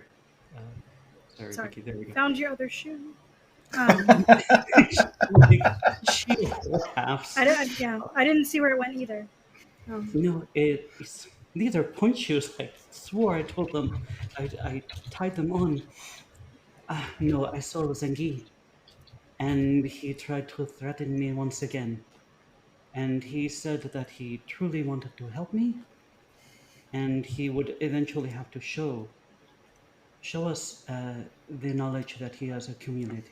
I do not know if that is here, but he trapped me. I think he may be afraid. But also, isn't the library the knowledge that he has to, like, isn't that what the collection of this place is anyway? The things that were stolen from, like, all of his valuable knowledge. So you did show us. It's like I think touch a so. book. And I believe so. And Bella, I don't know if, and she like kind of diluges all of like the information that she gleaned from that interaction. She's like, does it mean anything in particular? Do you think he means this library? Or do you think he was alluding to something else? I only know what Gray knows, and to be honest, his memory's been kind of shoddy about the whole thing. Say this for a fact: everything that Zengi ever knew, he put in this damn book. Now that doesn't mean that there wasn't other stuff here beforehand, but if he wrote it down, which he almost compulsively did, we could find it. It's in here somewhere. Yeah. Gray seems to think we can find, if we just know where to look, find the right spot. If Zangi ever knew it, it should be here. Okay. I wonder if that is something that we must be in pursuit of. Perhaps afterward. He did mention... Oh, good. Go ahead.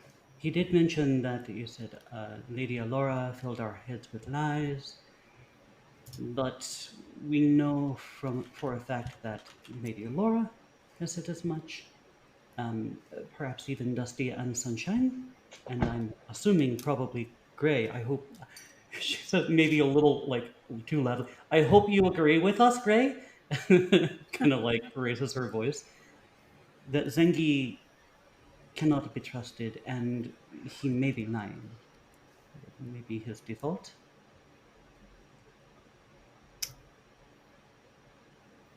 When talking about Lady Alora, of course.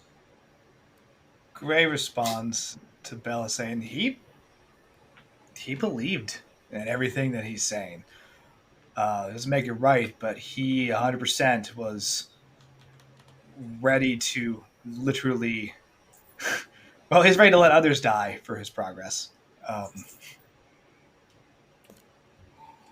Yeah. Gray says he was sincere. Seems to be the wrong word choice. but he really did believe in that goal, at least, and think it was worth it. I guess. I see. As much as we can believe that, considering, it turned out Zengi was a liar for everybody else, I guess. But as far as Gray knows, that was the thing he lied about, not all of it.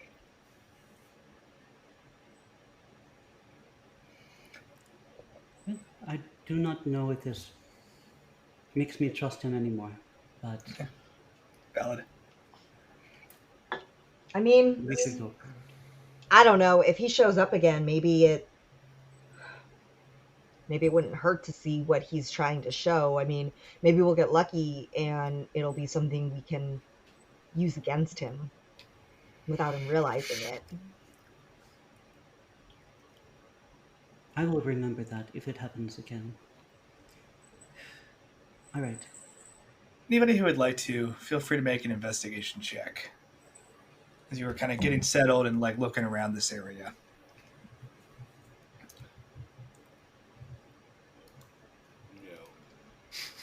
No.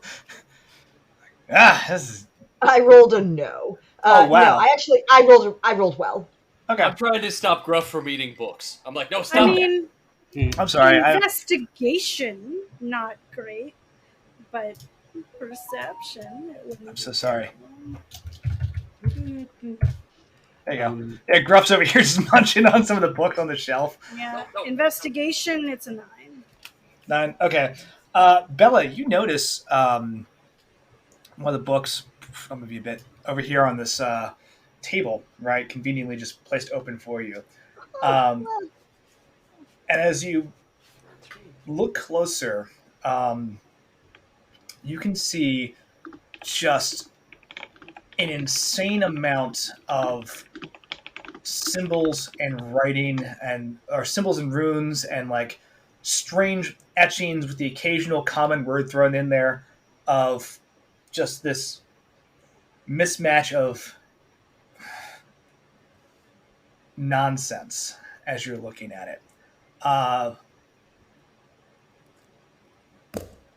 It looks honestly similar to the stuff I threw up in your Discord description on the second half. Just insane symbols and sigils and like weird numbers and strange words in different languages and just like a weird almost cipher or something. But yeah, that book is just out on a table among thousands of just books on shelves.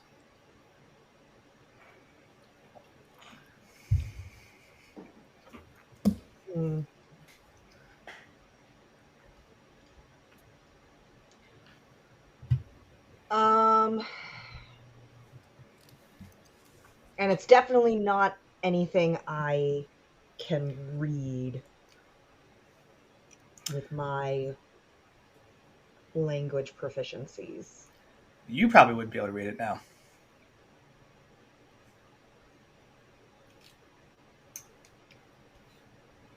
Can Gray read it?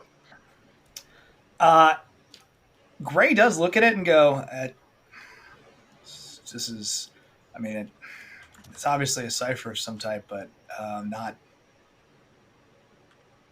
one I'm familiar with.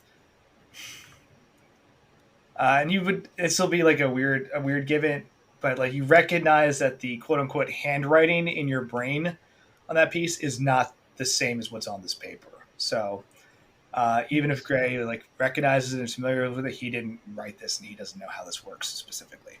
Okay. And it's a cipher? Could be. Anyone? No one's good with ciphers, are they? I imagine if they took the time to hide this, it might. I don't know if it's what we're looking for, but it could be something valuable. But I just can't. I can't translate it. Are you saying this to everybody? Yeah.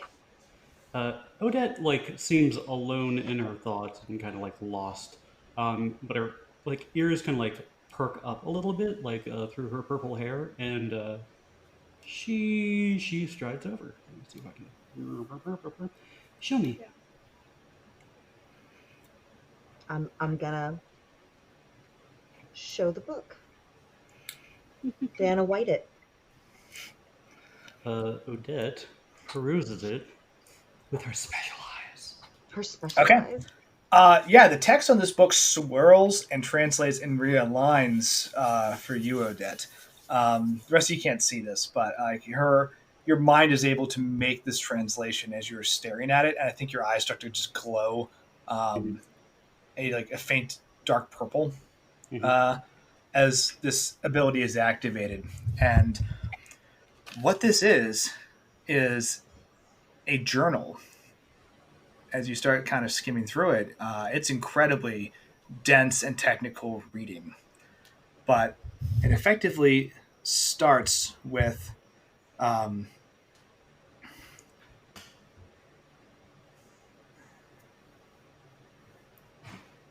path to eternal life and power is filled with a great many steps.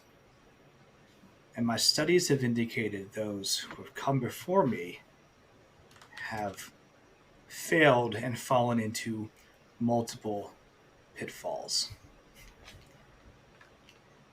It's no easy task to delve into forbidden knowledge and cursed items, or cursed research.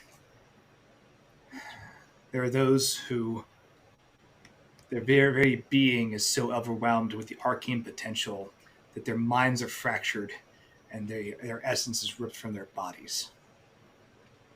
These are simple errors that start. Yeah, Justin, fucking grip it and rip it, baby. Woo! Slop Sorry. that down, dude. We just got a donation. Dude, crack one for the big boy.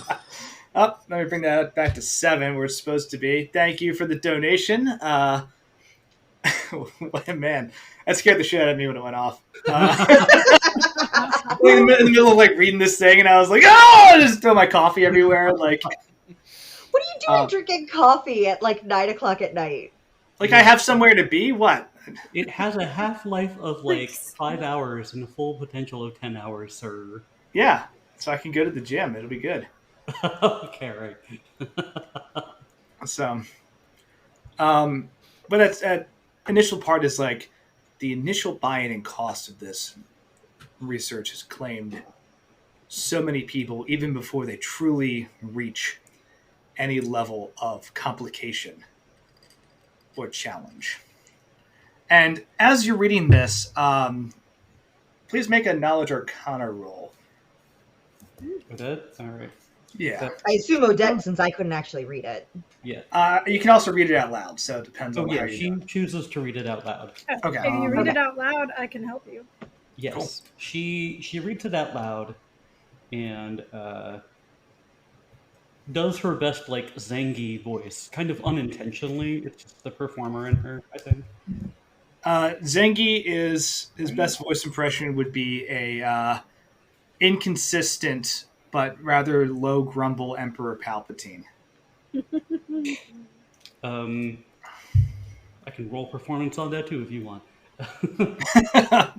Be happy to. I got a good one. I was gonna say I got a 25. Damn. So if you're reading it out loud, I got a dirty 20. nice. Yeah, between the two of you, you're easily able to identify this is based on the tone and the way it's written, probably Zengi's journal, and he's documenting the first steps into what looks like the formula for lichdom. But Zengi is not a lich, but I guess he probably might use this as a basis for his immortality thing. Are you confident he's not a lich? Yeah, yes. Do we know what liches are? You have a vague idea of liches are corrupt wizards who basically just go well beyond what is normal and realistic in research and power to start doing more cursed research. And most of the time, I'd say 95% of the time, it ends in terrible results. Terrible, like people dying, people being like I said, the first step of this is so complicated that it psychically rips people apart, separating their bodies from their souls effectively. And they're like, that's step one. Like, and it's like, okay, this all sounds like that. It really yeah, does. this all sounds super bad. Yeah. But there's a lot more. But as you were reading, the door to your left slammed shut. You mean right? Is it on the right for your screen? This one. Bella and Odette are to the right. You're right. You're right. Yes, the open door. This one. Actually, you know what? I have a thing. No thing. Beep. Okay. The laser pointer. Yeah, just slam shut. With a very heavy and deafening thud. And around you, I'm still have the laser pointer on. These things start to appear as you're reading. Actually, this one should be here. This one should be here. And you realize that they are actually coming out of the books that are here. Just these dark wisps of smoke that form into these strange and sad-looking creatures. All right.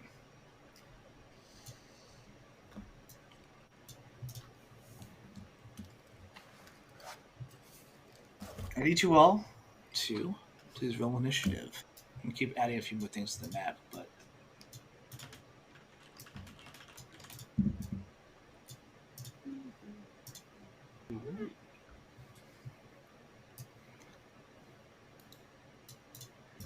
Yeah, I was gonna say, Odette has to be in charge now and is trying to show this book mastery. It's entirely possible that if you'd handed the book to someone else and told them to read it, they might have been able to. Interesting.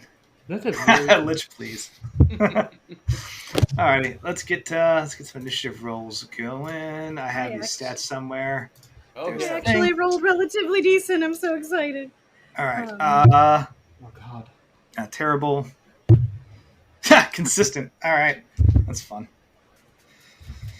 All right. Let me make a quick change to my setup here, and we will get it on.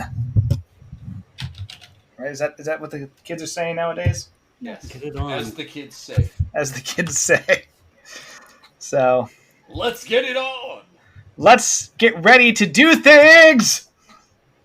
Kids today. What a mess. There you are. All right. Let's get ready to stumble. No, it's fine. Quality. All right. Anybody roll higher than a 20? 23. Yeah. 23. Nice. Heck yeah. Did I hear 2 yeses? I am merely celebrating Valerie, Okay. but Odette might have rolled above a 20. 24. Oh, jeez. Oh, God, guys. All right, I was all like, wow, I rolled above a 10. That's fantastic. And My turn was going to be holding and looking at Odette to see what she wants me to do. So 15 to 20. 16. 16. Okay, excellent. wow. I know a real number.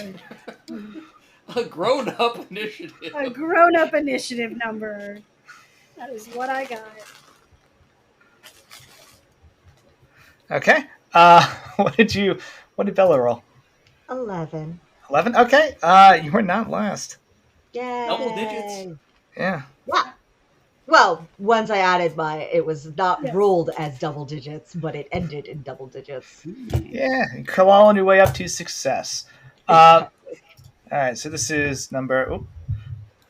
Did this thing where I thought I wouldn't need my keyboard, but I do need my keyboard. This is silly. Every time I use the digital dice roller, my die are like, you bastard, you betrayed us. But they're so much better. 1, 2. Just kidding. 1, 2, and 3. Very cool. All right, so these strange shapes appear around you, and they form into this like weird, with these weird wispy monsters that just come pouring out of these different books. Also, from like corners of this little library area, up here on this ladder, up on this balcony, behind this little statue, these little tiny, like large-eyed creatures, right? Looking like little weird spiky gremlins, kind of pop out as well, and are looking at what's going on. So, But not. Okay. they don't seem to be doing anything aggressive at this point. The strange-looking shadow ghosts wail and point at all of you as they are emerging and getting themselves together. Look, they're happy to see us. Hey, look, a welcome party. Where's your library card? So, overdue. I'm assuming they seem menacing. I mean, yes. You don't even need to throw insight for that. Like, these things seem menacing. And it's almost perfectly timed as you're talking about like how the psyche and essence of a person is ripped from their physical body if stage 1 is too complicated for them. And as you're saying that, like these dark shadows start pouring out of these books and forming up around you. And you're like, oh, it's a choose your own adventure book. Very cool. Right. Oh, dang, you're up first. As these things get into place. Do they look familiar, kind of like the things we saw in the theater? You can roll religion if you would like. No. Not that I don't want to, but I didn't do well. What'd you roll? Okay, we're talking real numbers. That would be a 3. So. They're not the same things you fought. Outside of that, you have no idea.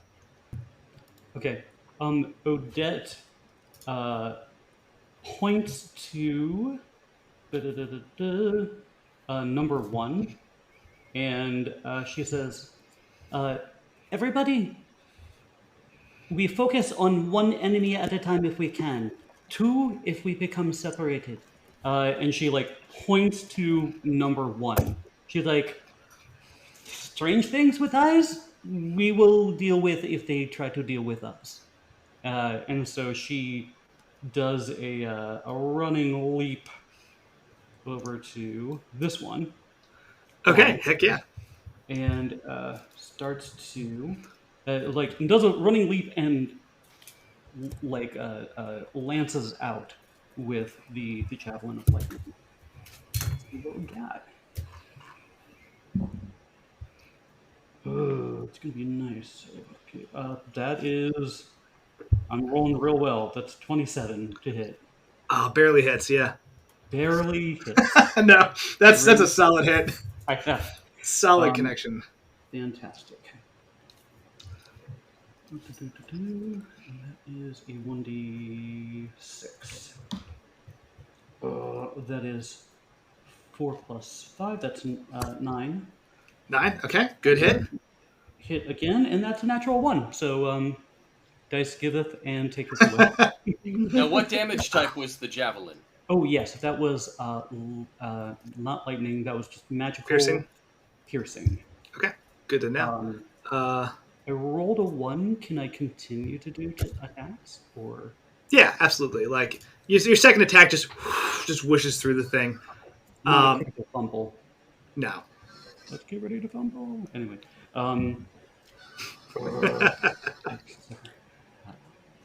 15? 15 also whooshes through this thing. Okay, all right. She is feeling good about this whole thing. She's feeling heartened by the way she basically told off Zangi, so she burns Rhapsody to do 1 more attack. Absolutely. That is great. That is 25. Hits. Nice. Sweet. 100%. And she just kicks. No, kick. That's a 7 magical bludgeoning. Okay. Math. Got it. Yeah, you just whirlwind on this thing, right? It's not doing anything crazy for its defenses. It's just a weird, like, you fought ghost-like things before. Occasionally, you just take a swing and there's nothing there, and it pisses you off. But you land 2 solid hits on this thing, and it just starts, like, doing this strange thing where it starts chittering to it and whispering to itself, almost. In like a strangely, like, compulsive and weird way, but the language makes no sense and the words are all jumbled and weird, and like it has a kind of dark and shadowy face and you can see like the eyes going in like different directions. Like it just seems very nerve-wracking to watch. It's unsettling. Cool. Valen, you're up. All right. Valen whistles loudly for Gruff to come over, grabs the reins, and just jumps into the saddle and wheels around and charges number 1. Heck yeah. So Yeah, one. Yeah. He pulls out the sword, bursts into radiant light, and takes a swing. I'm gonna move you slightly, but don't worry about it. Under the keyboard, where did it go? Bloop. There. I didn't knock it over. That is. Oh, my Holy Avenger is now a magic longsword +2, which is cool. Nice. So that is a lot. This is 14 plus 4 plus 4 plus 2. That is a 22. 20. Oh, to hit. Yeah, yeah. Hit. I was like, whoa! I messed up. All right. Yeah, solid hit. Okay. All right. For damage, let's see. It's 1d8 plus 2. That is 9 magic damage. Okay. That is, 4 radiant damage. All right. Is it dead? No. And I'm gonna smite it. All right. Yeah, it looks hurt as you like start carving into it with this radiant sword, but it also still looks like it's very much still up for a fight. Getting work done though. This is undead or fiend? It is undead. Okay. That is going to be 4d8 radiant damage. That is a lot.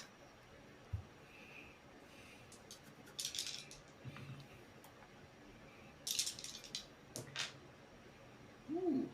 13 radiant damage. Heck, good hit, still up. Oh, okay. Well, I get another attack. But... Oh, okay. Go for it. Yeah, you smash this thing, and for a second, like, it flickers, but remains whole. 15. Just plus 4, plus 4, plus 2. It's 25. Yep, that hits. Hit. Yeah. Where's this thing? Goddamn. 7 magic slashing. 9 radiant. With that attack, it is fully scattered and dissipated. It gives off one weird wailing, like, death rattle and disappears, and then almost like rewinding just goes back into the book. Cool. And this is kind of new. You see Valen downs this ghost, throws his Holy Avenger into the air, which bursts into a glow of radiance, and all 4 targets, which is the 3 of you and Gruff, receive heroism.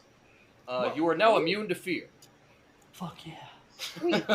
Holy hell. Yeah, that's useful as fuck. Anytime I kill something. Odette feels like heartened by this, and she like points over to number 2, and she is like, Bella, Itzel, the next one. I'm glad I got to pull that out early. That feels good. Oh, and anytime I use a smite on an undead, I get to roll a d20, and if it's a 20, it's not. It's a 5. I did And okay. Yeah. One admin note. I did make a mistake. That one resets on a short rest. So the heroism one, just so you're tracking, like you get basically 1 on it, and it resets on a short rest. Okay. But because I was like, oh shit, no, hold on. Every time I kill something.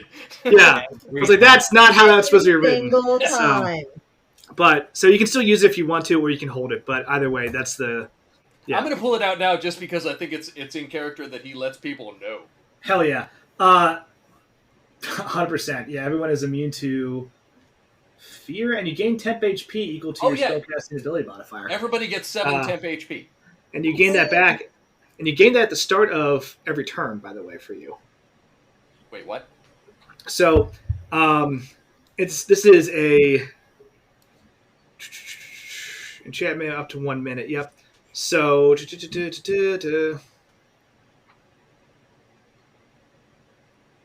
yeah, at the start of each of their turns, they gain 10 hit points equal to your spellcasting modifier, which is very cool.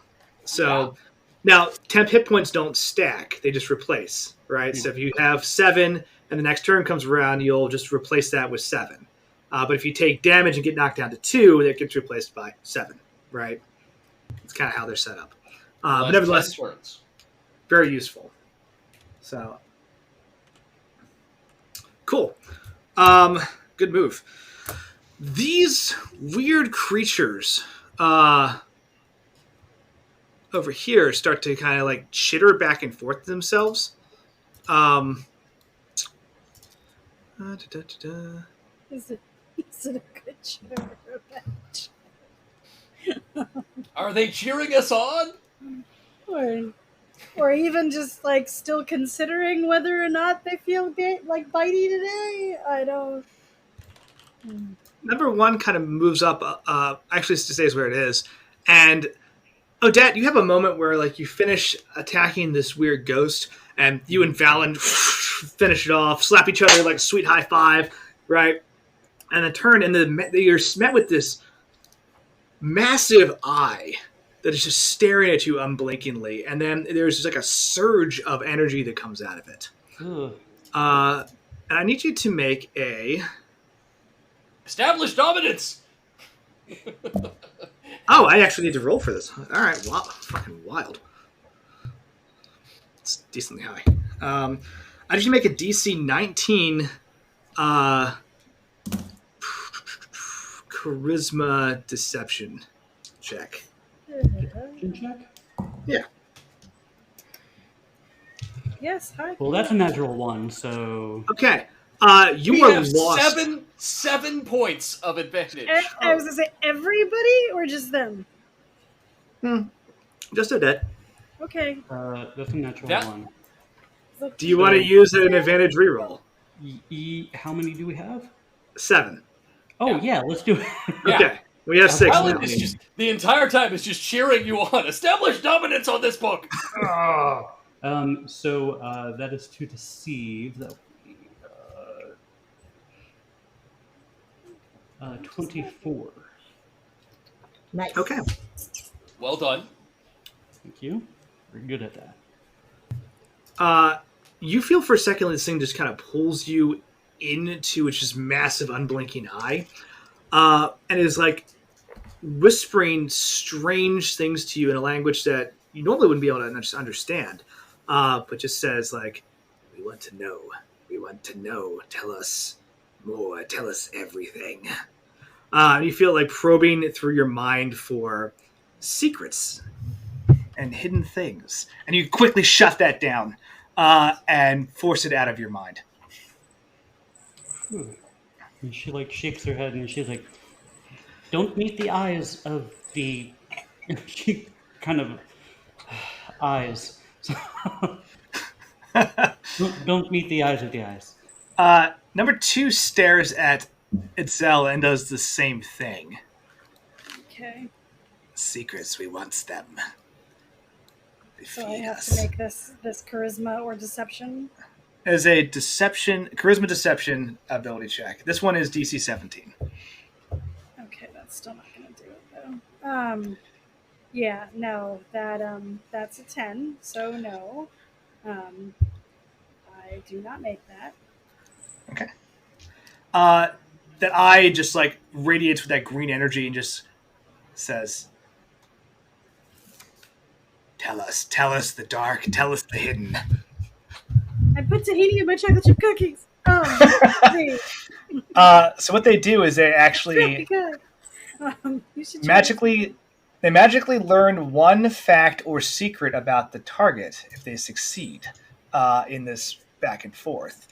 So, looking for like deeper informational facts or darker secrets about Itzel, what is identified as it starts probing around inside of your very mind and soul? Um, the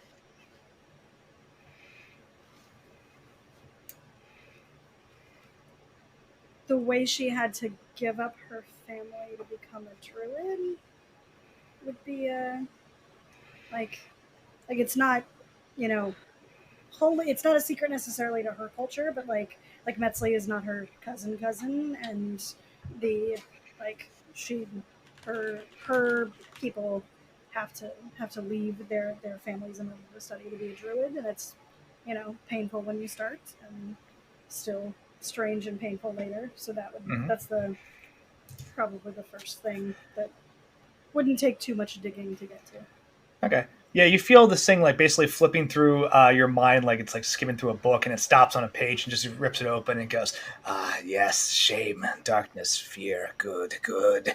And you feel just like thriving as it consumes this information. Doesn't steal it from you, but like it's just happy to learn these interesting facts, and it's like, yes. And then it proceeds to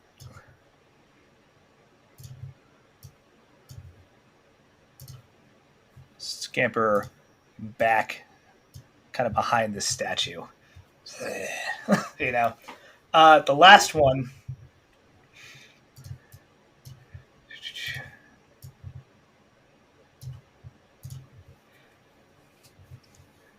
looks at Bella.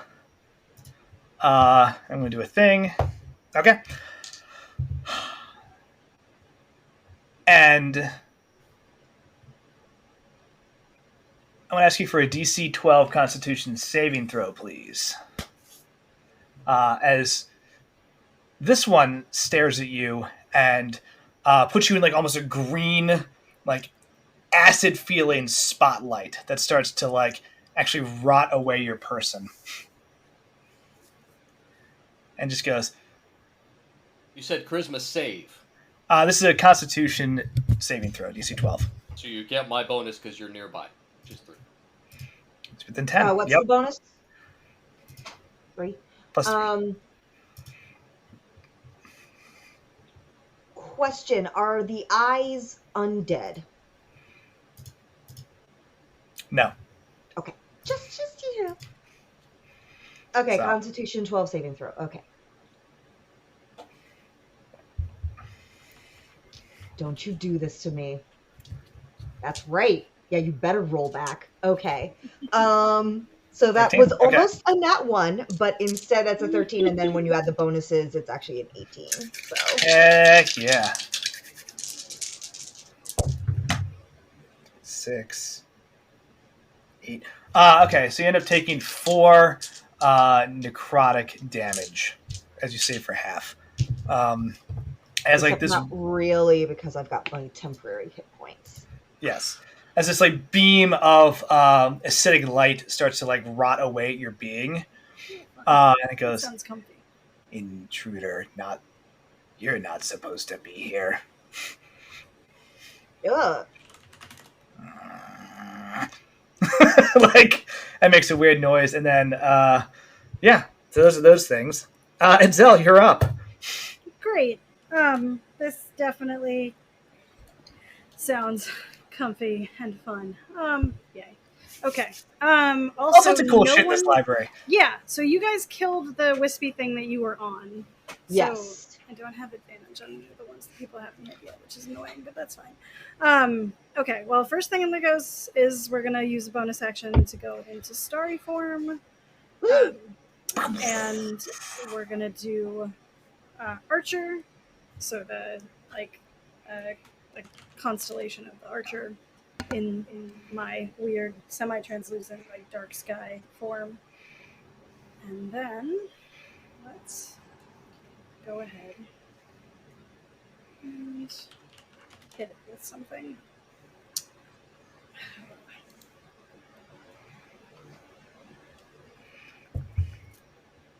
Man, I can't believe we're gold. Hold on. I want to do. Sorry, I'm going to measure some things. Okay. Because I know how far you are from me. I know maybe. Okay. No, too far.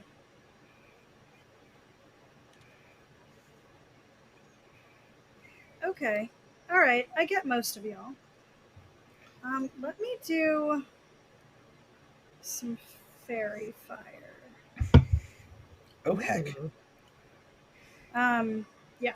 So Everybody we've looks got very fire. the Was Okay. it? So it's a 20-foot cube. So it's from me. It's gonna hit the creepy dude at the statue, and then the misty thing number 2, and then Bella is within range, but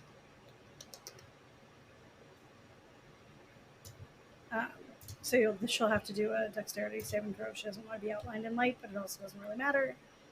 Oh, it does not have to be centered on you. You can move it around. I know. I'm just thinking of Okay. Well, in that case, let's put it. You can't see where I'm pointing. How do I? This thing, maybe. The This teardrop. right here. Yeah. You want there? Yeah. There. Let's do That tracks. Like a little. Yeah. Okay. 20 Great. by. So let's send up Oh, some fairy fire. Cool. All right. So they're gonna do a dex saving throw, and it's a 16 for them. 16. Yep. It's probably fine. Let's take a look. Is that con? Dex? Dex. All right. Number 2. Fails. Good. Number 3 also fails. And the little eyeball dude 3 rolls a 2. They all failed. Great. All right. So it sounds like fairy fire is this really gentle green blue light that so they're all outlined, and you get some advantage on them if you what's it called? If you attack them. As long as you can still see it, but they're also outlined in light, so that makes it. And they're letting off some dim light. And they can't go invisible. Nice, gentle green, light filtering through jungle trees, coming down. Fantastic. Yes. I was trying to figure out what monster these bugs reminded me of, and it's the hedgehog pie from Final Fantasy. Yes. Okay. All right. I dig it. Wow. I haven't thought about that in a minute. Yeah. 100%. Okay. So. Cool. Action, bonus action. Yes. Bonus action was to go into starry form. Action was to cast the spell. You have a move if you want it. And it's subsequent turns that I get the luminous arrow with the starry action, or with starry form, so I don't get it just yet. Let me move over that. Nope, that's not moving things. That's a laser pointer. Let's put me here. Okay. I'm done. Cool. Bella, you're up. Cool. So. Oh, heck yeah. So you get your temporary HP back. Mm-hmm. Oh, sweet.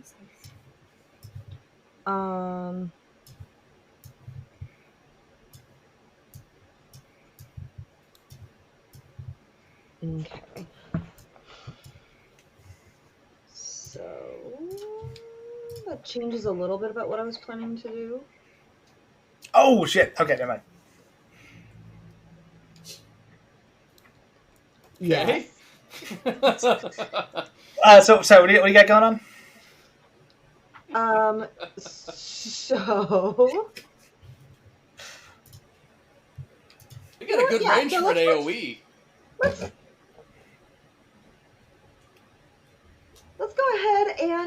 take my new stuff out for a stroll, Okay. and I'm gonna use the pendant again to do cast Wither and Bloom Okay. in the center of, because I think I can. Where's the measure tool? Trying to do 10-foot radius.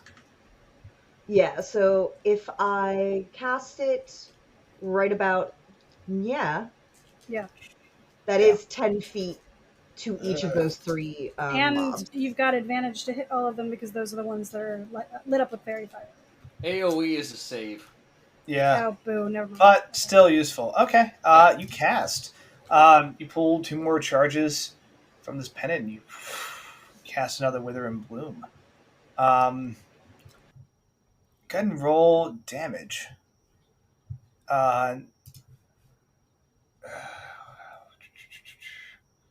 Which for you should be decently high. I mean, they're not going to roll to save first?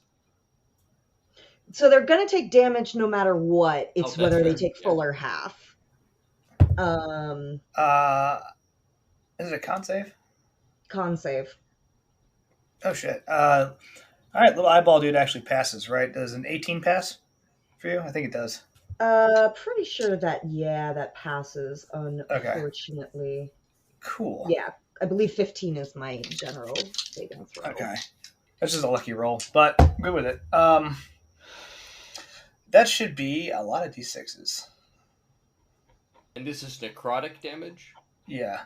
So it's 2d6, 3d6, 4d6, 5d6 for you. Really? Cast this. Mm-hmm.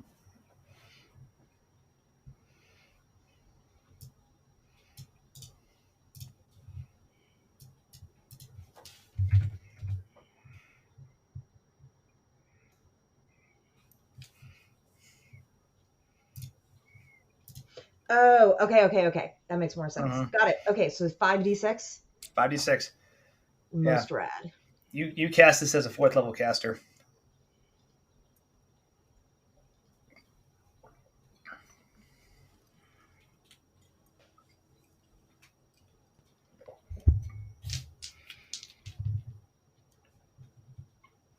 Come on.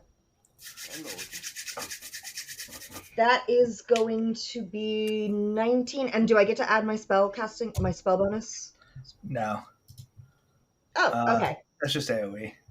So you just whatever the dice say. Cool.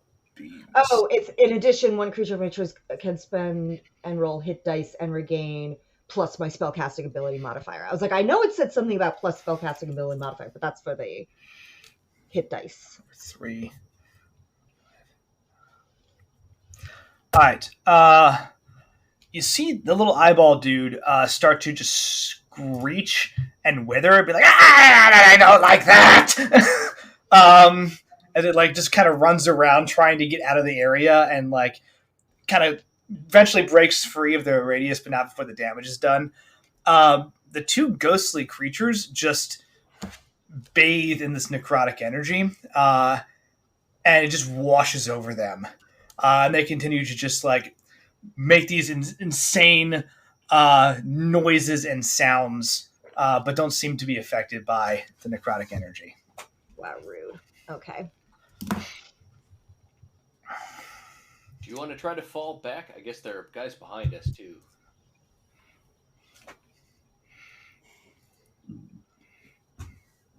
Yeah, I'm not sure it's any safer further away.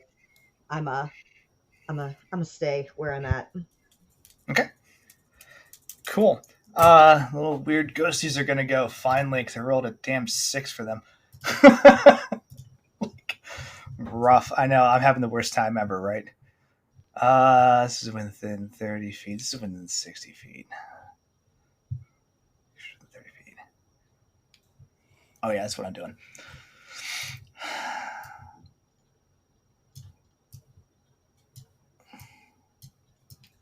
Yeah. Okay. This thing just starts screeching. Sorry, real quick. No one's taken damage yet, right? You took a little bit from the weird gaze attack, but it was just from your temp But HP. it just used my 10 points, right? Yeah. You're the only Yeah, one who's been okay. hit so far. Okay. I was just checking because the directing the positive. But never mind. Continue. Sorry. This thing over here, number 2, like this weird shadow outlined in like soft blue fairy fire, starts howling and screeching and making just insane noises that are so very unsettling that it kind of rocks you to your core. And you feel overcome with like strange sensations of like guilt and shame and confusion. I need everyone to make a DC 14 Wisdom saving throw. Question: Is this fear?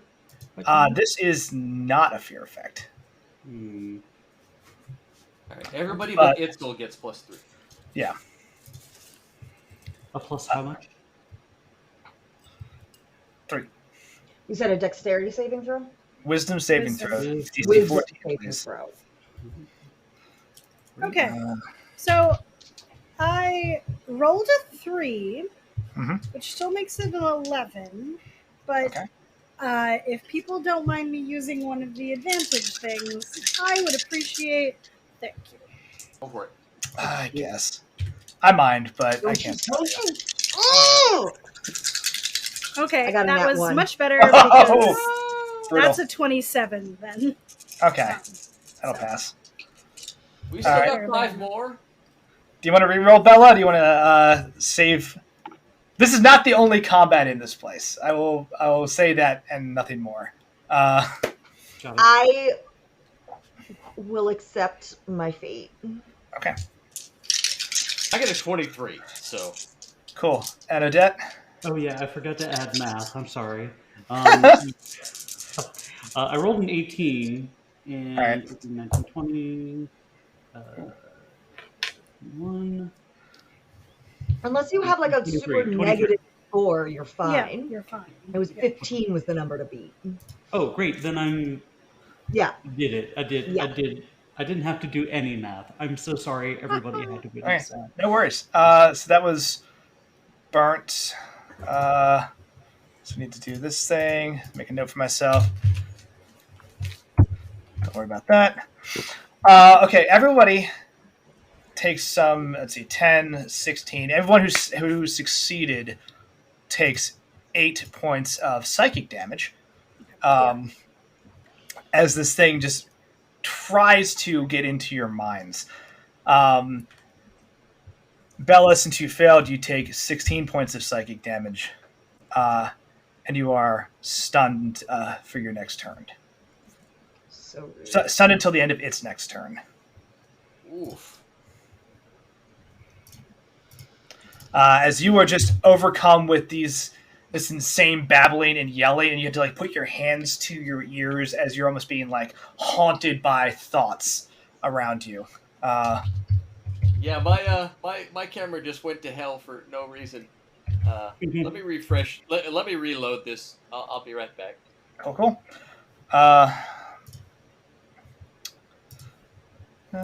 Move 10, 20, 25. Yeah, because it can move. So this one just flies through the table, right? No. And proceeds to do the exact same thing, just screeching, howling, babbling of the last living pieces of a terribly broken mind and psyche attempt to destroy yours. So, same thing again. I need everyone to make another DC 14 Wisdom saving throw. Yeah. I came back just in time. Yep. The other one's doing the same thing. Do I still get to do saving throws even though I'm Yes. taken out? You still get your bonus. Let me make sure I get you the right conditional status for stunned. You automatically fail strength and dex saving throws. And attack rolls against you have advantage. But it's not anything terrible. But this is not one of those. Correct. This is wisdom based. Cool. I got 21 again. Paladins and wisdom saves are good. Yeah, you'll be You also can't move or speak. You just make babbling noises. 14. Cool. 14 passes. I rolled a 16. I have a +8, so yeah, I'm fine. Okay. Yeah. Cool. What'd you roll, Bella? Tell me it's another one. Not quite. 4. But the total adds up to 10, so it's still not good enough this time. All right. Dice weren't very high on this one. 7. So you 8. need your own wither and bloom. So this one is 10 psychic damage to Bella. You can't be double stunned, and then 5 psychic damage to everybody else. As you feel the very fabrics of your sanity being like torn at and frayed by listening to these creatures. At the end, I'm sorry, how much damage was that? 5 psychic. Because I didn't get temporary HP. Seems rude, honestly. Anybody who wants to can make a religion check to see what these things are. Attempt that. It's a running trope that the paladin cannot make a religion check. And that I'm surprisingly good at it, despite my disdain for 16. That's actually really Okay. good for me. 12. Nice! Okay. Look at you! Double digits, hell yeah! So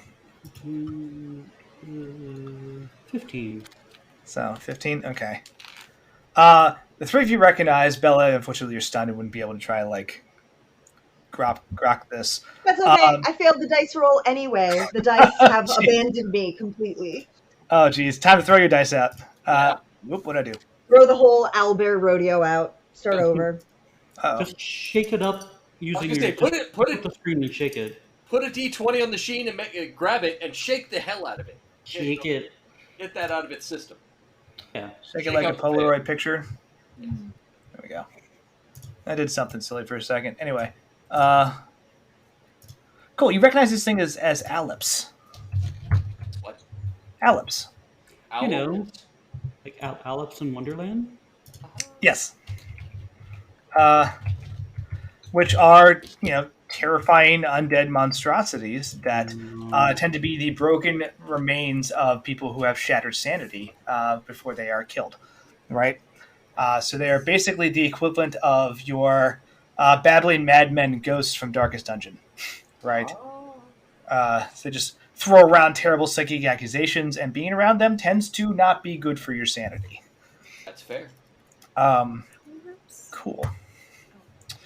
At the end of the round, this door down here flies open, and a flying, flaming skull with like strange green energy just flies through the door.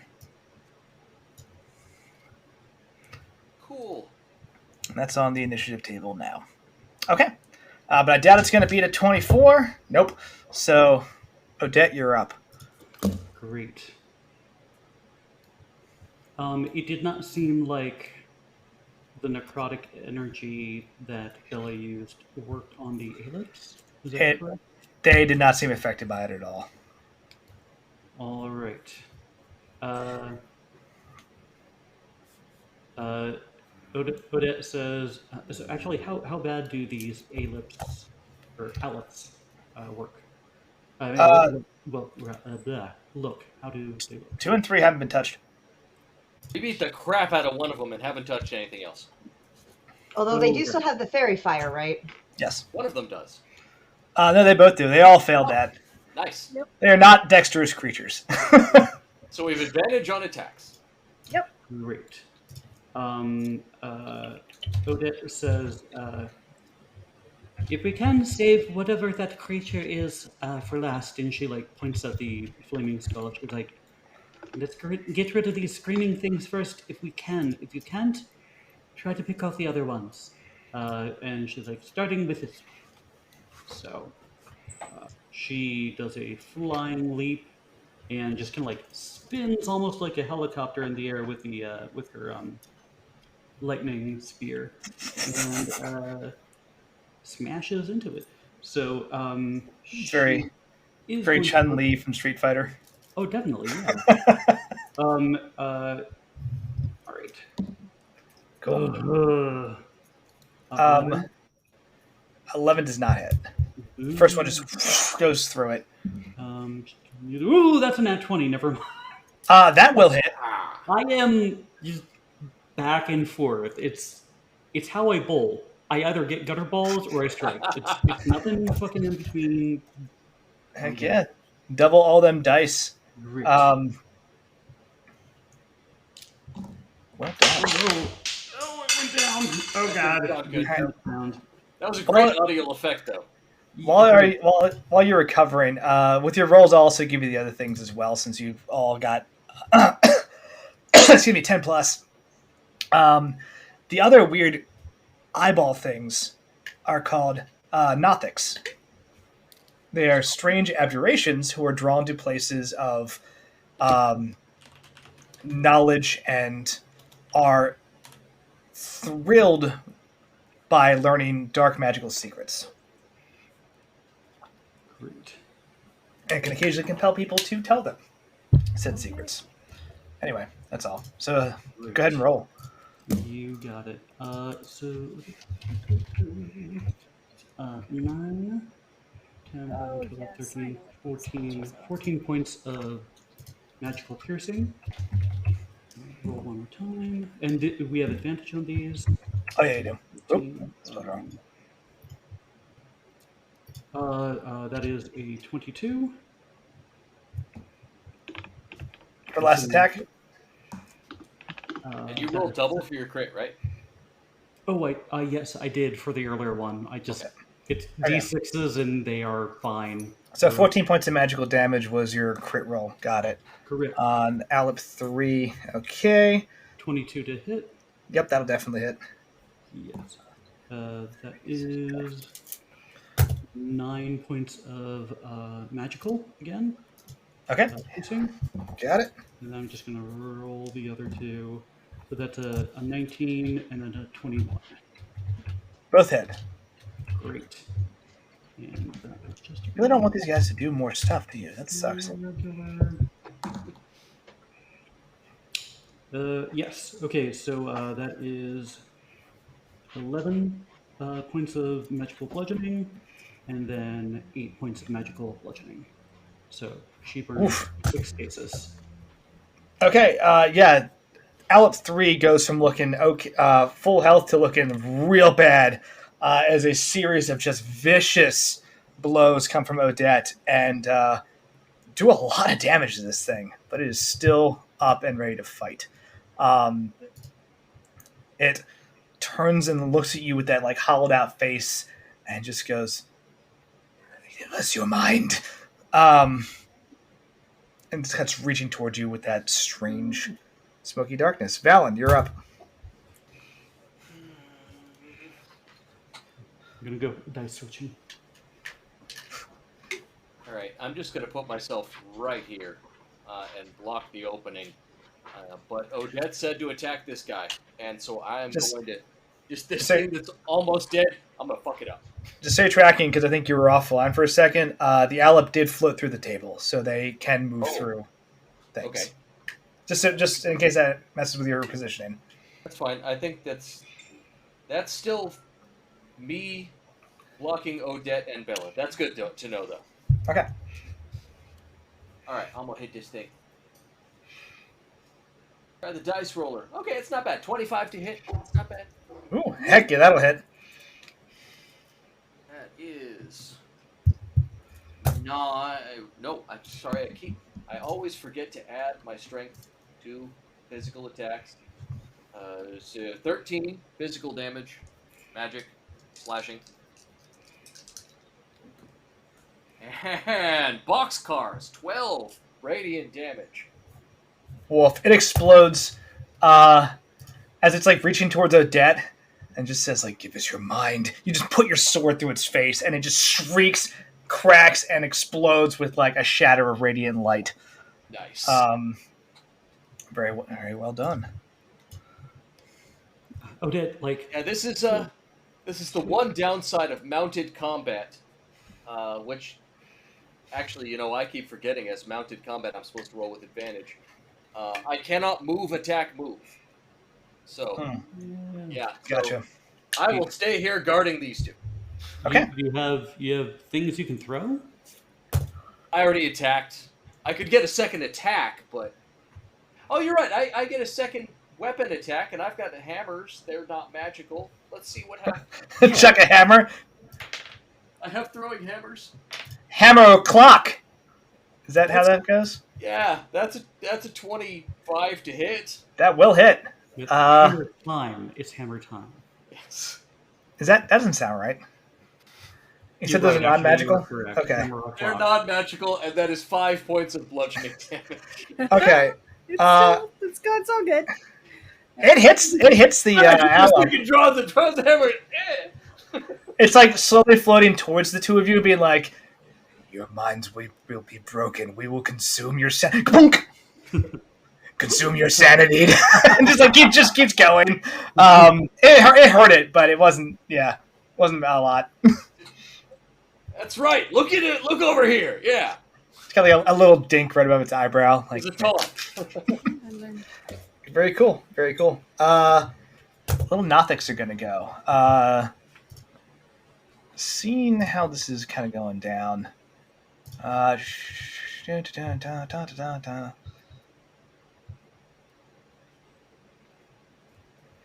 Yeah, they're gonna keep doing what they're doing. So Nothic 1's going to move.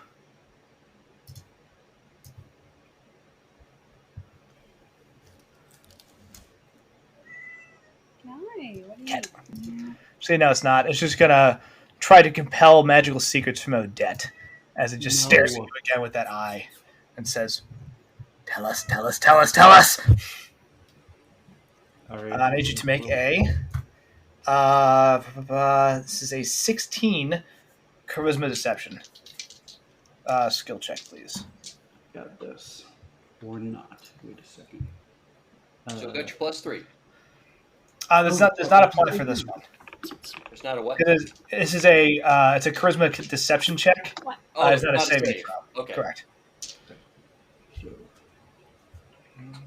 Does this count as an attack? No. Okay. And DC 16? I rolled a 16. Okay, you succeed. As it again tries to pry into your mind and is unsuccessful. And seems rather annoyed about it and doesn't runs back behind the statue. Nothic 2 is going to move up kind of like behind this ladder. Still scurrying. Is going to try to do the thing to Valen. That's not very high. That's DC 12. As it just centers its eye on you, Valen, and just says, "There's darkness in there somewhere. There must be." And this is a deception check? This is a charisma deception check against the Nothic's wisdom insight check. It's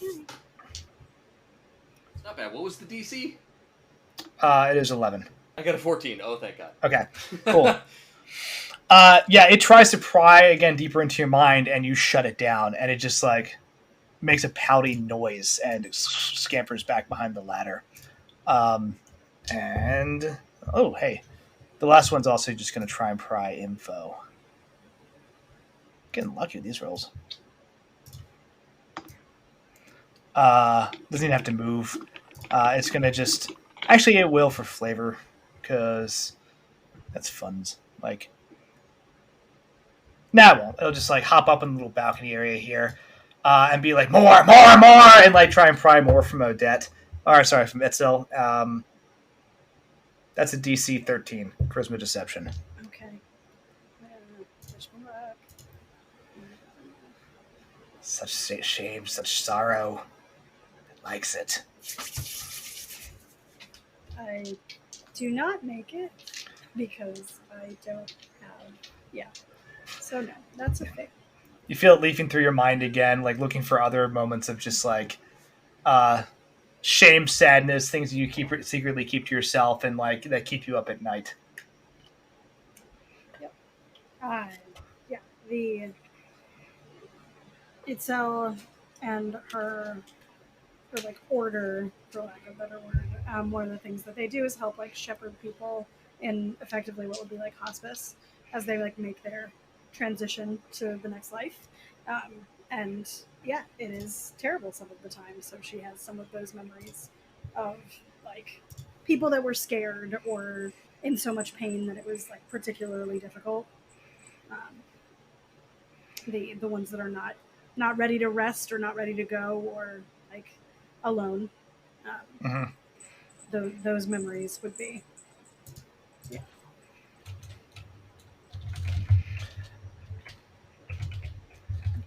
So it Cannot deceive things. So it starts like prying through those memories, and it's just like yes, death and sorrow, good, good, good. You can see it actually starting to get a little bigger. great. Sorry, guys. As it's like just feeding into these terrible memories and probably making you feel like absolute shit as you're like bringing all these things to the surface, and you're like, I gotta focus on this fight. I don't have time for this guilt trip. And it's just like, nah, this is what we're doing. Very cool. And then it hops back down off the little balcony, down to off the banister down to the balcony itself. Cool. Itzel, you're up. Yeah. As these thoughts of all these tragic, hospice patients kind of are swimming through your head for a moment. You push them back down. Okay. So we're going to. That's a weird echo.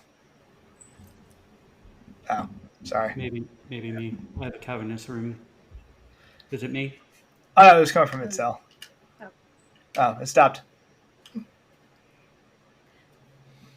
I don't. Okay. I am going to.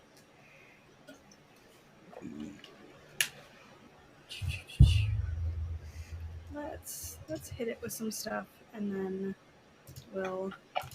Okay. And you remember to regenerate your 7 temporary HP. Thank you. I did not, so I appreciate the reminder. Good reminder. We're gonna do. Let's throw some guiding bolts at this like bitch over here because that feels like it would probably do some like this guy. I'll let 2 that one. Yes. Well, we already have advantage on him from Fairy Fire. We do, and I also am in Archer form, so I'll get another luminous arrow. And I took a level in Rogue, so I'll have the ability to do a D6 for this guy. So we're just going to try and destroy the shit out of it. Okay, get it. Also, because that flaming skull is not yet closer, and yes, I don't want to get closer to it at the moment. So we'll stay small with this guy. All right, guiding bolts. All right.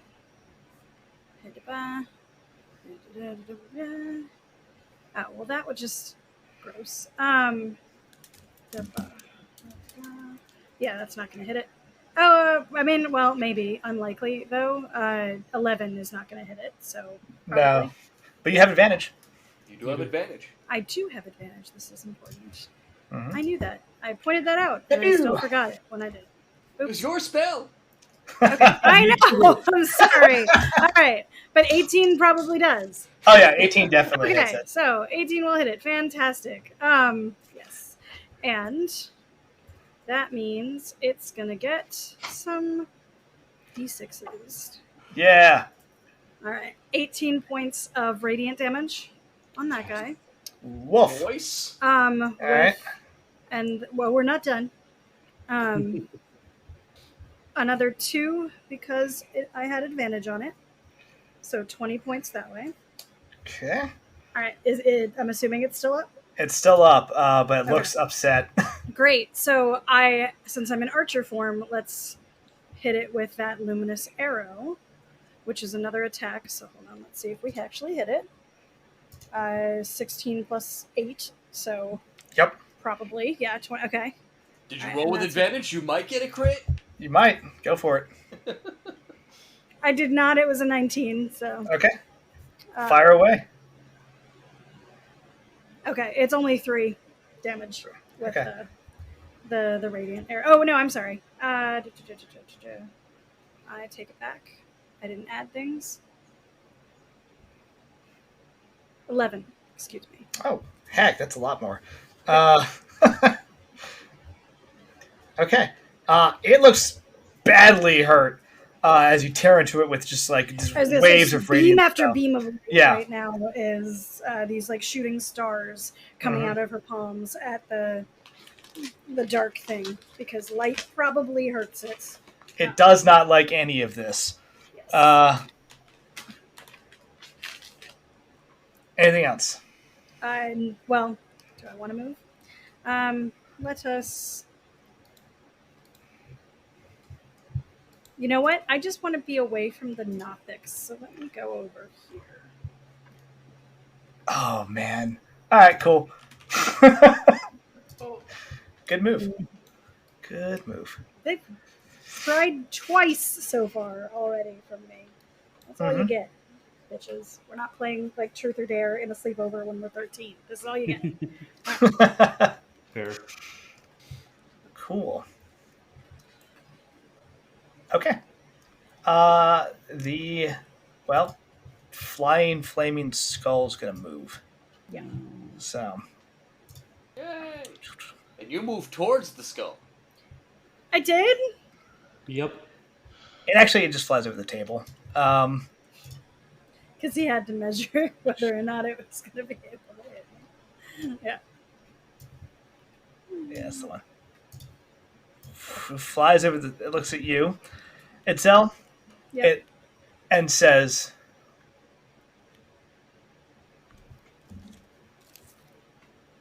actually, I don't think it says anything to you. I've been snubbed by a flaming skull. Okay.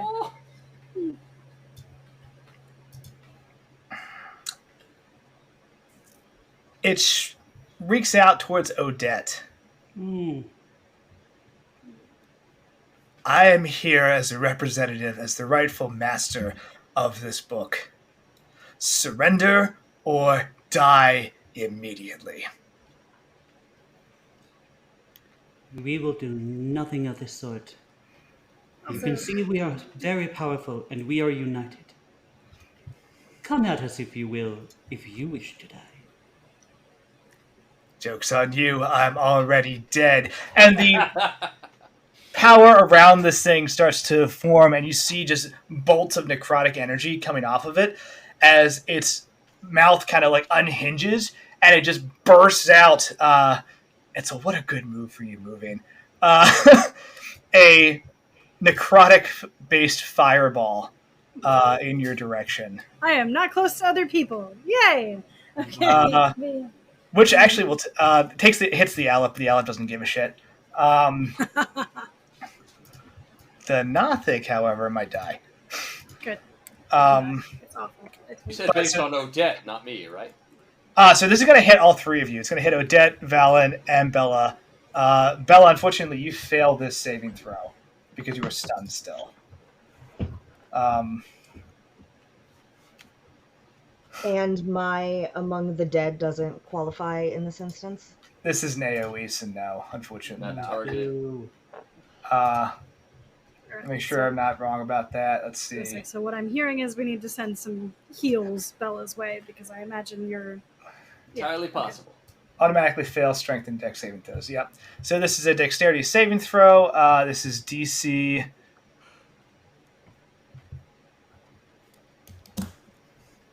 Oh, okay. DC 14. Okay, Odette, you can do it. Valen, you can do it. Yeah, +3. And then... D6. Oh, +3, thank you. Yeah, dexterity is my jam. That's a 19. Not around. And 8. Okay. Cool. All right, Odette saves. Anybody else save? I know Bella failed, but what did Valen get? That's a 20. Nat That 20? All right, well done. Whoa, yes. Okay. So once again, Bella takes all the damage. Oh. I mean, Odette takes half. Even on a success, you take half. On a nat 20, Valen will not take any. I'm the only one who's been hit so far a couple of times, so... Oh, no, you guys have taken a little bit off of the temporary. Psychic, mostly just traumatic imagery and... 6. Oh, Real Bella's injuries, it's just getting brains. roughed up. Yeah, Yeah, Bella, 6 is Bella's 12. bleeding. Again, Bella, you put your temporary HP back at the beginning of your stunned turn, right? We haven't hit my turn yet. I'm next. Yeah. This has all been Yeah. It rolled a one 13. go. It's unfair because this 13? is her element. She's Oh, no, for initiative. I'm doing the math right now. It's a 6, 12. Be Sorry. like, wow, that's awesome. No, it's much higher. Hold on. It's 6, 12, 17, 20, 33, 6. 36 necrotic damage. Just blasts into the center of this library. As it throws a 18 necrotic is fireball. half. Yep. And I want to roll for the Nothic. Boo. Damn, that one! Nothic is just obliterated. Is it a fireball or is it like necroball? It is necrotic fireball. So there's specifically necrotic damage that is replaced by a fireball spell. Nice. There's not a lot of fire things in this place. Why not? It's weird like that. But yeah, just blast over all of you. Bella, I'm sorry, taking the full effect of that. Itzel getting out of the blast radius in a last minute move, which was clutch. So this hits, and then the skull says, "Can reconsider that surrender?" Bella. I'm stunned. I can't. Yes, you are no longer stunned now. You get your 7 HP back. So, cool. Oh, I thought it was until its turn. Yes, but the Alp My goes now. heroism. So. You get at the beginning of every turn. No, you get the temp hit points at the beginning of your turn. The Alp, you would unstun on the Alp's turn. It is the Alp's turn now, so I'm just unstunning you, so I don't forget it. The Alp was after me, though. Correct. Yeah, so... Okay. So you're stunned. It's going to go around the whole way again before I get to go, is what I'm saying. Correct. But I'm unstunning you now so that you're basically unstunned at the end of your turn. It's an admin thing to make life easier for me tracking it. Okay. You no longer automatically fail saves. Yes. It doesn't matter. If I'm taking half damage on any of these rolls coming up, I'm still going to hit 0 health. Okay. I have 3 hit points right now. You have 7 temporary HP. I put those back as well, but yeah. I'll roll this on screen, actually. I can do that. That's fun. Let me just... You do have a special... I cannot die ability. Oh, I can't move this over, can I? I have You my... can expand it. Oh my god! Yeah, I have my Strength of the Grave, but the DC saving throw on that is whatever damage I take plus 5 is the saving throw for me to be able to use that. So if it's a big enough hit. Ooh. Okay. Just stay tracking. Also, why are we making these faces? Yes. You can expand the dice roller tray, the double arrows towards the bottom.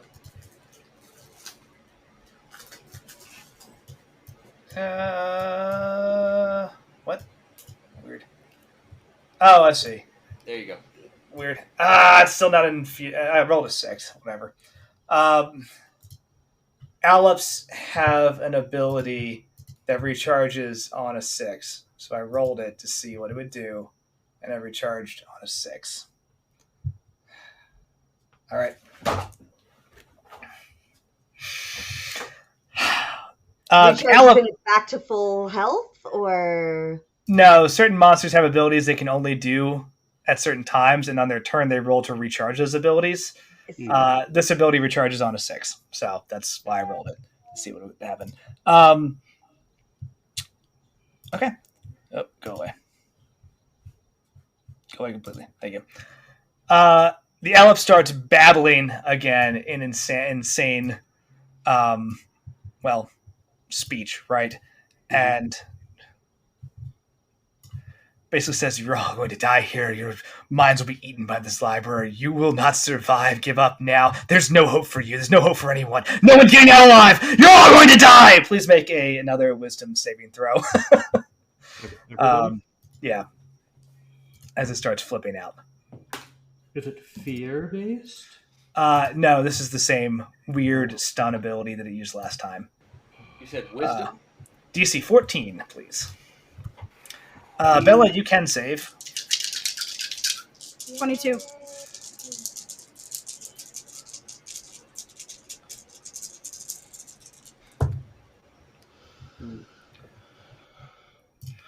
Anybody fail? I would like to use one of the points of the advantage. Okay. Yeah, after seeing what happened to me in one round of combat, that might be worth it. For my 13. Okay. Oh, that's better. 25. Yeah. Okay. Pass. Odette. 14? Pass. DC 14. Bella. Yeah, I got a 21. Oh, heck yeah. Okay. 7, 8, 9, 10, 11, half to 5. So if you succeed, you take 5 psychic damage and nothing else. And it has used that ability. You said 5? 5. Down to 57. Okay. Cool. And that's Alip's turn, top of the order. Either way, regardless, we'll close after this next round, but I anticipate you being through this by the end of this next round. So, Thank you. Odette, you're up. I am. How bad does this owl lip look? It looks pretty messed up.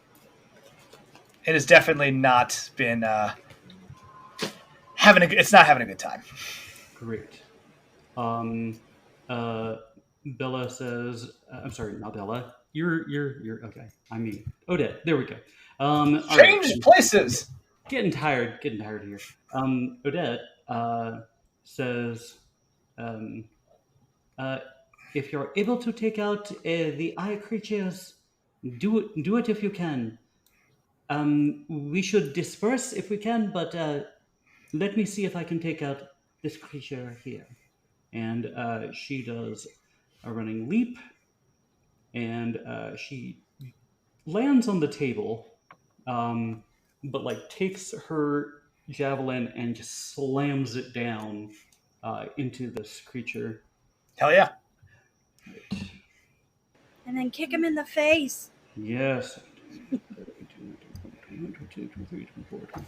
Wreck his shit. Wreck his What shit. does he need teeth for? It's fine. Still have advantage on him. He's still got that fairy fire. He still has the fairy fire, so. No, that was a 7. I went from 17 to a 7. So that is 20. Is 20. Oh, yeah. If you're in the 20s, you're hitting. Yeah. Noise. And I'm going to roll. 6. That's 11 points of damage. Okay. Magic piercing? How's it look? You slam this javelin into it, and it just goes from skull to base, splits in half, and the weird darkness dissipates, and then gets sucked back into one of the books. Great. And it's gone. Helen cheers. Yeah! Is there anything? I wish I could highlight this. How much move do you have? Nothic 3 FF? Up on the balcony. Nothic 3. So it's 15 feet, because there's 5 feet to him, actually be about 10 feet to him, and then 10 feet up. Are there any shadows to the left of him? Yeah, there's like that little stairway down here. Okay. Little alcove down here. Great. So let me measure. Yeah. That. Oh, and I have my Aura of Alacrity. If you're starting near me, plus 10 movement. Oh god. You know what? I probably don't even need to teleport at this point. So I think you use... Yeah, yeah, so I think... 3.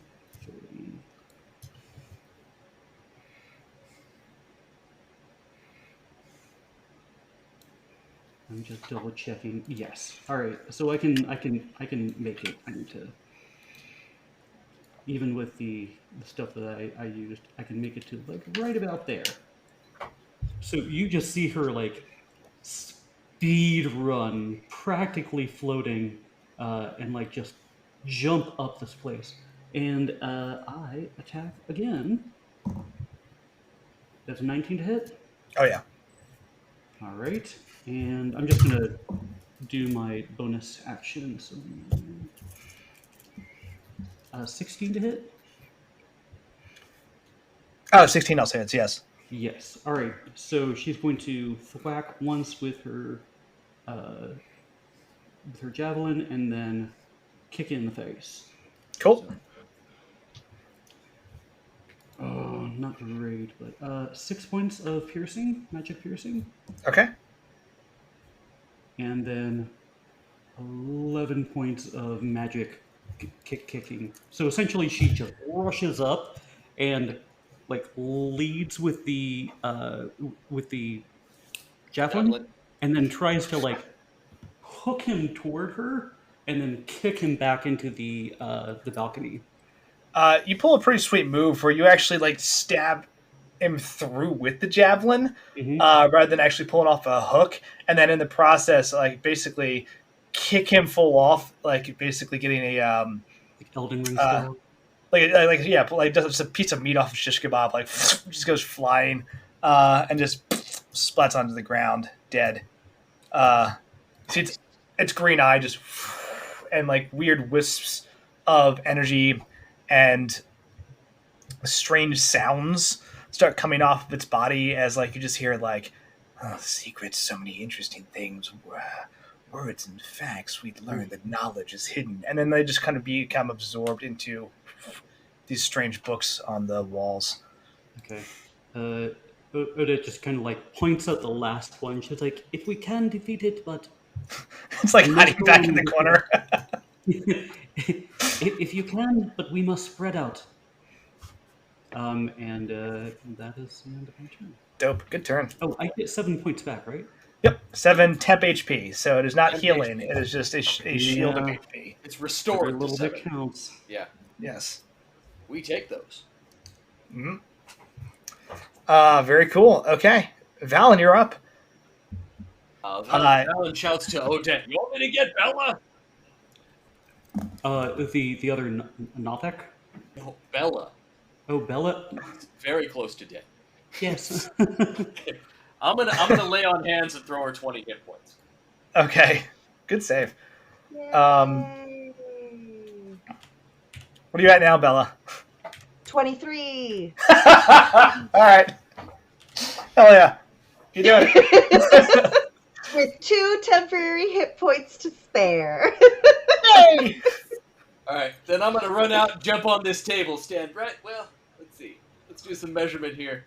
I mean, you're mounted, so you got like 60 feet of movement, I think. Yeah. You know what? I think you can actually make that. We are going to say hi. Yep, that is only 50 feet. What up, yo? Just like floating skull just standing there watching you just like come across the table, Gruff charging down, books flying everywhere, and he goes, all right, good, yes. Cool. Anything else for bonus actions? I don't really have any Well, I guess I could actually load a bonus action. Nah, I won't. Okay. Does this thing do anything when you get close? Nope. Okay. Cool. Jockeying for position. Dope. Okay, you move. The last Nothic is looking at the situation and starts turning. Actually, it's going to make a wisdom saving throw. Okay. It looks longingly at Bella, and it's just like it's like so many secrets, so delicious, and then like looks at the carnage that is occurring here and goes,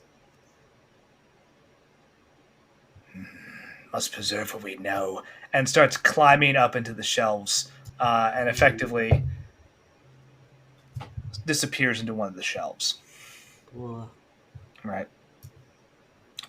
So theoretically, it's still up there, and you can go looking for it. But it seems like it is detaching itself from the situation. It doesn't want to be speared to death like its friend. Cool. Itzel. Great. Let's start putting some shit on this guy. And I love it because Odette tried to kick. Oh, wait, Odette, yes? No, that's Valen. I'm sorry. Valen tried to kick it. Not kick it, bro. Valen hit it. It's fine. I'm saying things. They're definitely valuable. Hey, There's a lot of words. You're saying things like, Valen attacking. Like, all those sound right, yes. All those sound basically yes. On goat back. Just running around. On goat back. On goat back. I think I would like to do another guiding bolt. Okay. On the skull. Cool. There were noises when okay. I think I'm gonna have this one at a level 2. And I should have advantage on it because Valen is right there. That would not grant you advantage. Oh wait, no. Now it will. He's within 5 feet. Because you took a level of rogue. Which is that. So that will not give you advantage. That will give you sneak attack. But that's not. It doesn't work with a spell. Sorry. It has to be a ranged attack or a finesse weapon. Yeah. Okay. Yes. Never mind. All right. Fine. I was like, I like it. I like where you're going. Don't worry about it. We got other shit. It's fine. Okay. Yep. So it's gonna be 20 to attack. Wolf definitely hits. Okay. Great. So then let's do some 1, 2, 3, 4, 5. That could have been better. 13 points of radiant damage. Wolf didn't like that at all. Guiding bolts, and then because I have archer form, let's throw that luminous arrow at it, shall we? Okay, next attack on it has advantage, which I believe is Bella. Oh, great. It also takes 11 points of radiant damage from the luminous arrow. Woof. This thing goes from looking cocky and confident as a floating skull can, to just like getting beamed twice in the face with these radiant attacks. You see like a crack form down the side of one part of it, like a piece of skull just chips out the back that's blown off by one of the beams. And it just says,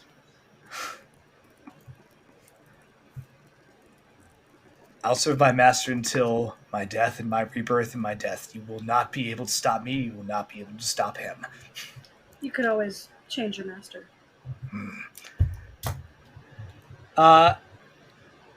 He looks at you and says, no, I can't. I'm sorry.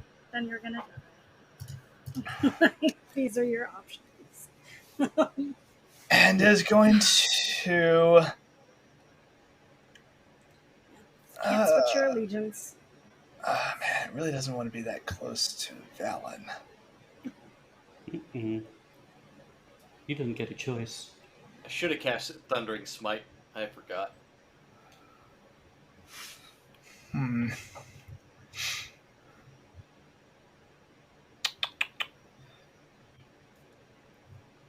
It's actually going to... Yep, this is what it would do. How far is it? Cool. It's going to cast Magic Missile at Odette. Odette, like, okay, what do they look like? Its eyes light up again with that darkness, and just shards of like dark crystal, obsidian glass fly up into the air and just fly towards Odette. Okay, Odette looks up and almost reflexively just kind of does like this grandiose kind of like bow, and then like arms upward, and this shadow, her own shadow, just kind of comes up and they just clump into it, and then they back down onto the floor. Heck yeah. Shield. Yep, 100%. You shoot that off. It shoots that off at you, and it is rendered ineffective. But seems to be targeting, even with all the other shit going on around it, seems to be targeting only Odette. Bella, you're up. I'm gonna Eldritch Blast the skull. Okay, you're within 60 feet, I think. Yeah, well, it's 120 for Eldritch Blast, actually, so fuck it. I'm pretty sure you can hit it across from the, yeah. Fire away. You have 2 beams, I believe, at this level. I am going to use one of our advantage if everyone is cool with that, because I rolled a nat 1 on my first beam to attack. No, you have advantage on it because she hit it with Guiding Bolt. Yeah. That's true. Oh, okay, cool. Yeah, first attack has advantage on it, so good looking out. You son of a... It's another 1. Oh my god. The dice do not like me tonight. Oh my gosh. Oh I my rolled god. 2 nat 1s in a row. Oh no. Okay, the first bolt misses. You have a second bolt. Holy shit. You also have like spell sorcery points? I don't know if that helps. No. Not if I can't hit it. Yeah, you can twin it towards a different target, but there's nothing else left. And No, I mean- just rolled a 2. Plus what? 7, but that doesn't exactly... No. That is not... That does not make up enough of a difference. Do you want to use your reroll on that too?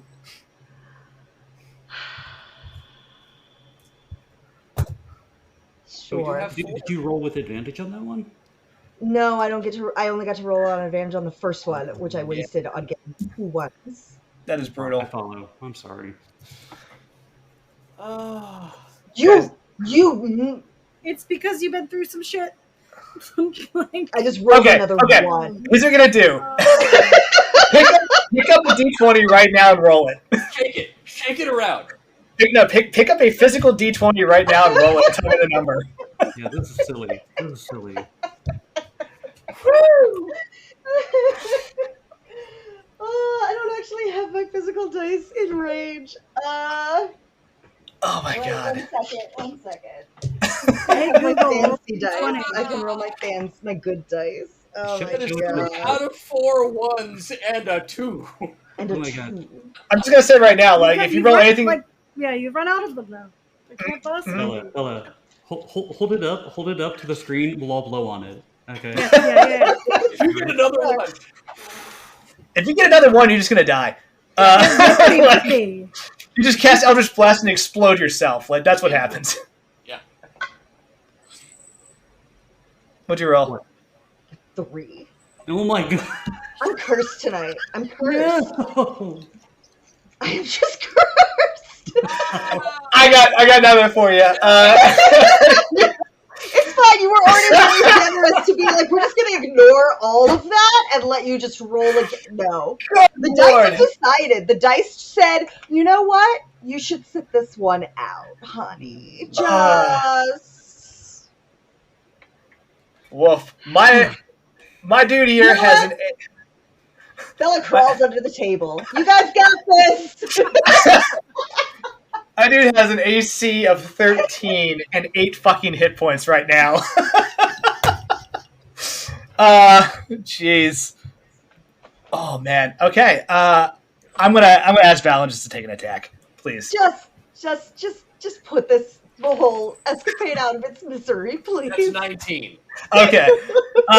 With this barrage of Eldritch Blasts that occur with this thing, as it just like dodges all of them effortlessly, it starts laughing and mocking Bella, and Valen, it just stops paying attention to you entirely, and you attack it with your Holy Avenger hilt. And how much damage is it? 6 physical magic and 5 radiant.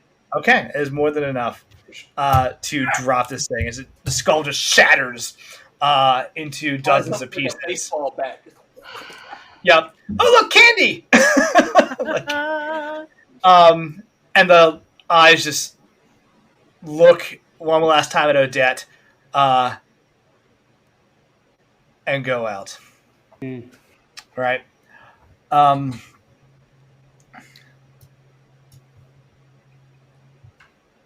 The last thing I'll do here as you kind of get settled, right?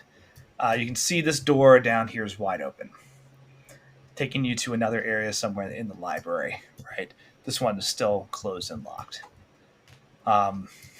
But you have a moment to kind of compose yourselves and think of what's going to happen next.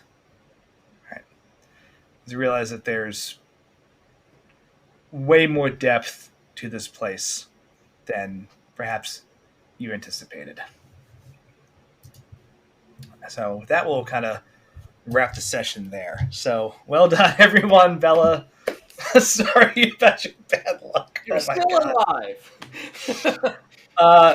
That was a brutal series of things, but thank you for being a trooper. That was glorious. Oh, I've never seen that before in my life. Yeah. 11213. Was that right? Yes. 11213. Yes. Holy cow. Woof. Well, jeez. For everyone at home who hung out, hey, thanks. Hopefully you had some fun watching people heroically fail and heroically succeed. So we'll pick this up again in 2 weeks on the 25th. Excuse me. Our schedule was a bit of a lie. Just so I didn't have a chance to change it out. We're not doing Mercy of Time on Wednesday. That wrapped, which was an epic finale, and those videos are all on YouTube if you want to check those out. We're doing our first episode of Dead in the Water, which is a Monster of the Week PBA game that's being run by JD. So come check it out. And on top of that, we have Class Reunion on Tuesday and Academy Age recording on Sunday. So a lot going on this week in terms of the schedule.